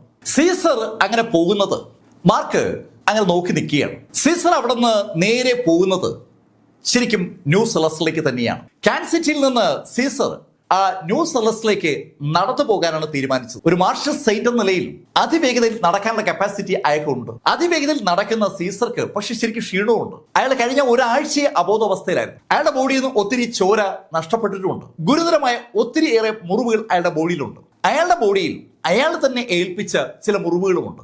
ആ മുറിവുകളൊക്കെ അയാളുടെ ബോഡിയിലുള്ളപ്പോൾ അയാൾക്ക് വേഗത്തിൽ നടക്കുന്നതിന് പരിധിയുണ്ട്. എന്നാലും വാഹനങ്ങളിൽ കയറാൻ തയ്യാറാകാതെ സീസർ പല കാര്യങ്ങളും ആലോചിച്ച് സെക്കൻഡ് മിസ്റ്റിക് വേൾഡിലേക്ക് തന്നെ നടന്നു തുടങ്ങി. ഏതാനും മണിക്കൂറുകൾ അയാൾ നടന്നു കാണും. ഇപ്പോ സീസർ ന്യൂ സെലസ്റ്റിനും കാൻസസ് സിറ്റിക്കും ഇടയിലുള്ള ആ വനപ്രദേശത്തൂടി നടക്കുകയാണ്. പെട്ടെന്നാണ് സീസർക്ക് മുന്നിലേക്ക് രണ്ടാളുകൾ കടന്നു വന്നത്. തന്റെ മുന്നിലേക്ക് വന്ന ആ ആളുകൾ തന്നെ തടുത്തതും സീസർ അവരോട് ചോദിച്ചു, എന്താ നിങ്ങൾക്ക് വേണ്ടത്? സീസർ, നിങ്ങളെ കുറിച്ച് ഞങ്ങൾ ഒരുപാട് കേട്ടിട്ടുണ്ട്. ഞങ്ങൾ ഹോങ്ങി സെക്ഷൻകാർക്ക് നിങ്ങൾ ശരിക്കും ഒരു വല്ലാത്ത ത്രെട്ടായിരുന്നു. അതുകൊണ്ട് നിങ്ങളുള്ളപ്പോ ജിങ്ദു മാർഷൽസ് അസോസിയേഷനെ ഞങ്ങള് ഒന്നും ചെയ്യാതിരുന്നത്. ഓഹോ, നിങ്ങൾ ഹോങ്ങി സെക്ഷൻകാരാണല്ലേ? നിങ്ങളെപ്പോലെ മോശം ആളുകൾ ഈ ഭൂമിയിൽ വേറെ ഉണ്ടാവില്ല. അങ്ങനെ സീസർ പറഞ്ഞതും അതിലൊരാൾ സീസറോട് പറഞ്ഞു, മിസ്റ്റർ സീസർ, നിങ്ങൾ ഞങ്ങളെ കുറിച്ച് പറയുന്നു ഞങ്ങൾ മോശമാണെന്ന്. അപ്പോ നിങ്ങൾ ജിങ്ദു മാർഷൽസ് അസോസിയേഷൻ എന്താ നല്ലവരാണോ? നല്ല കാര്യങ്ങൾ മാത്രമാണോ നിങ്ങളുടെ അസോസിയേഷൻ ചെയ്യുന്നത്? ഈ പൈറോയിലും ഈ ഭൂമിയിൽ പലയിടത്തുമായി നിങ്ങളുടെ അസോസിയേഷൻ കാണിച്ചു കൂട്ടിയ തെമ്മാടിത്തരങ്ങൾക്ക് എന്തെങ്കിലും കണക്കുണ്ടോ? എത്ര ആളുകളെയാണ് നിങ്ങൾ ഇല്ലാതാക്കിയത്? എത്ര ആളുകളുടെ സ്വത്തുക്കളാണ് നിങ്ങൾ പിടിച്ചെടുത്തത്? ഈ ഭൂമിയിലെ മാർഷൽ ആർട്ടിസ്റ്റുകളുടെ വളർച്ചയെ നിങ്ങൾ തുരങ്ക വെച്ചില്ലേ? എന്തോരം ആളുകളുടെ ജീവിതം നിങ്ങൾ ഇല്ലാതാക്കി. ആ നിങ്ങളാണോ ഞങ്ങളെ കുറിച്ച് ഇങ്ങനെയൊക്കെ പറയുന്നത്? നിങ്ങളോട് സംസാരിക്കാൻ എനിക്ക് സമയമില്ല, മാറ. അങ്ങനെ പറഞ്ഞിട്ട് സീസർ മുന്നോട്ട് പോകാൻ പോയതും ആ രണ്ടുപേരും സീസറെ മുന്നിൽ കയറി അങ്ങ് നിന്നു. അവർ സീസറോട് പറഞ്ഞു, സീസർ, നിങ്ങളോട് ഞങ്ങൾക്ക് വ്യക്തിപരമായി ഒരു വിരോധവുമില്ല. ഞങ്ങൾക്ക് വേണ്ടത് മറ്റൊരു കാര്യമാണ്. നിങ്ങളുടെ കൈവശമുള്ള ആ ആർട്ടിഫാക്റ്റ്, ആ സോൾ ബെല്ല് ഞങ്ങൾക്ക് വേണം. അതൊന്നും തരാൻ പറ്റത്തില്ല. അത് സെക്കൻഡ് മിസ്റ്റിക് വേൾഡിന്റെ സ്വന്തമാണ്. നിങ്ങൾ അതിനു വേണ്ടിയാണ് എന്നെ തടുക്കുന്നെങ്കിൽ നിങ്ങളുടെ അന്ത്യം എന്റെ കൈകൊണ്ട് തന്നെ ആയിരിക്കും. സീസർ, നിങ്ങൾ ഈ കാര്യം മറ്റൊരു അവസരത്തിലാണ് പറഞ്ഞതെങ്കിൽ ഞങ്ങൾ ചിലപ്പോ ഭയന്ന് പിന്മാറിയനെ. ഇപ്പോ ഞങ്ങൾക്കും നിങ്ങൾക്കും അറിയാം നിങ്ങൾ ഞങ്ങൾക്ക് മാച്ച് അല്ല. നിങ്ങൾക്ക് നിങ്ങളുടെ സ്വന്തം ശക്തിയുടെ 10% പോലും ഇപ്പോ ഉപയോഗിക്കാൻ പറ്റില്ല. ആ സമയത്ത് മാർഷൽ സെയിന്റുകളായ ഞങ്ങളോട് ഏറ്റുമുട്ടാൻ നിങ്ങൾക്ക് പറ്റില്ല എന്ന യാഥാർത്ഥ്യം നിങ്ങളെങ്ങനെ അംഗീകരിക്കുന്നല്ലേ നല്ലത്. ഞാൻ ഇന്ന് വരെ ഒരാൾക്ക് മുന്നിൽ കീഴടങ്ങിയിട്ടില്ല. അങ്ങനെ പറഞ്ഞുകൊണ്ട് സീസർ രണ്ട് കൈ കൊണ്ടും അവരെ പഞ്ച് ചെയ്യാനായി മുന്നോട്ട് കുതിച്ചതും അവന്മാരും മുന്നോട്ട് കുതിച്ചു. സീസറുടെ മാജിക്കൽ ആക്ടിവിറ്റീസും മറ്റുമൊക്കെ എടുത്ത് അതിശക്തമായി അവരുടെ പോരാടിയെങ്കിലും ആ രണ്ട് മാർഷൽ സെയിന്റുകൾക്കും സീസറേക്കാൾ ശക്തി ഉണ്ടെന്ന് ഏകദേശം ഒരു 10 മിനിറ്റൊക്കെ ആയപ്പോൾ സീസർക്ക് മനസ്സിലായി. സീസർ അവരുടെ ഇടിയേറ്റ് താഴെ വീണു. സീസർക്ക് ശരിക്കും പരിക്ക് പറ്റിയിട്ടുണ്ട്. അതുകൊണ്ട് തന്നെ സ്വന്തം കഴിവിന്റെ 10-1 പോലും പുറത്തെടുക്കാൻ സീസർക്ക് പറ്റിയില്ല.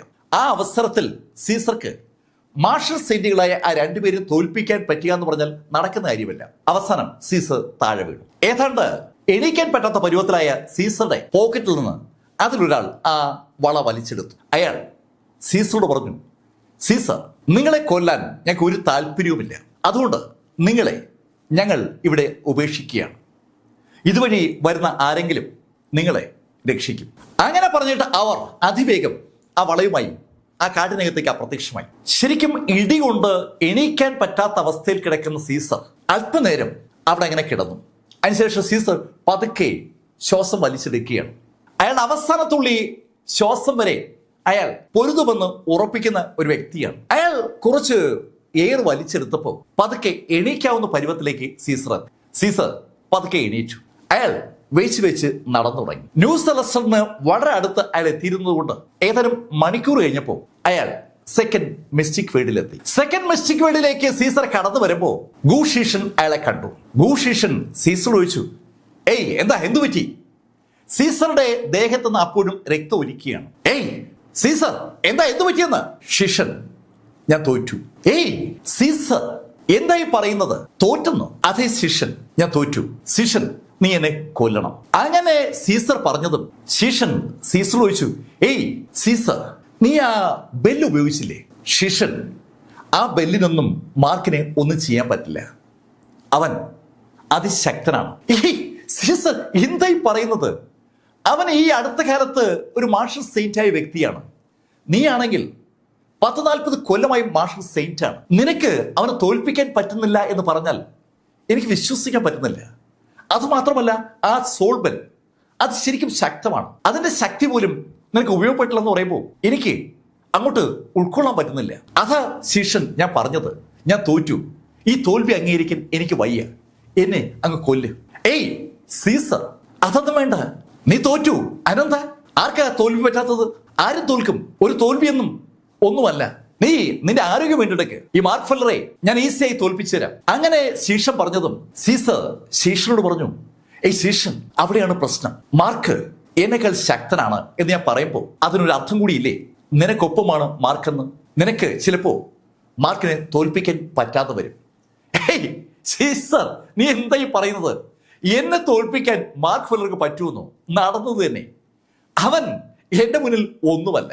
മാർക്ക് ഫെല്ലറെ കുറിച്ച് ശീഷനും അതുപോലെ സീസറും കൂടി സെക്കൻഡ് മിസ്റ്റിക് വേൾഡിൽ അങ്ങനെ സംസാരിച്ചുകൊണ്ട് നിൽക്കുമ്പോൾ മാർക്ക് ഫെല്ലറുടെ ആ കാൻ സിറ്റിയിൽ മാർക്കിന്റെ മുറിയിലേക്ക് 2 ആളുകൾ കടന്നു വന്നു. വന്ന ആളുകൾ ആ വള മാർക്കിന്റെ മുന്നിലേക്ക് വെച്ചു. സെക്ഷൻ മാസ്റ്റർ, അങ്ങ് പറഞ്ഞ സാധനം ഇതാ. മാർക്ക് ആ വളയിലേക്ക് നോക്കി. മാർക്ക് അവരോട് ചോദിച്ചു, സീസർക്ക് സംശയമൊന്നുമില്ലല്ലോ?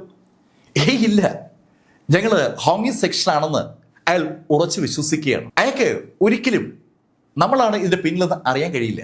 സീസറെ മാർക്കിന്റെ അടുത്തുനിന്ന് മാർക്ക് പോകാൻ അനുവദിച്ചിട്ട് വഴിക്ക് വെച്ച് മാർക്കിന്റെ ആളുകൾ തന്നെ സീസറെ പരാജയപ്പെടുത്തി ആ വള പിടിച്ചെടുത്തിരിക്കുകയാണ്.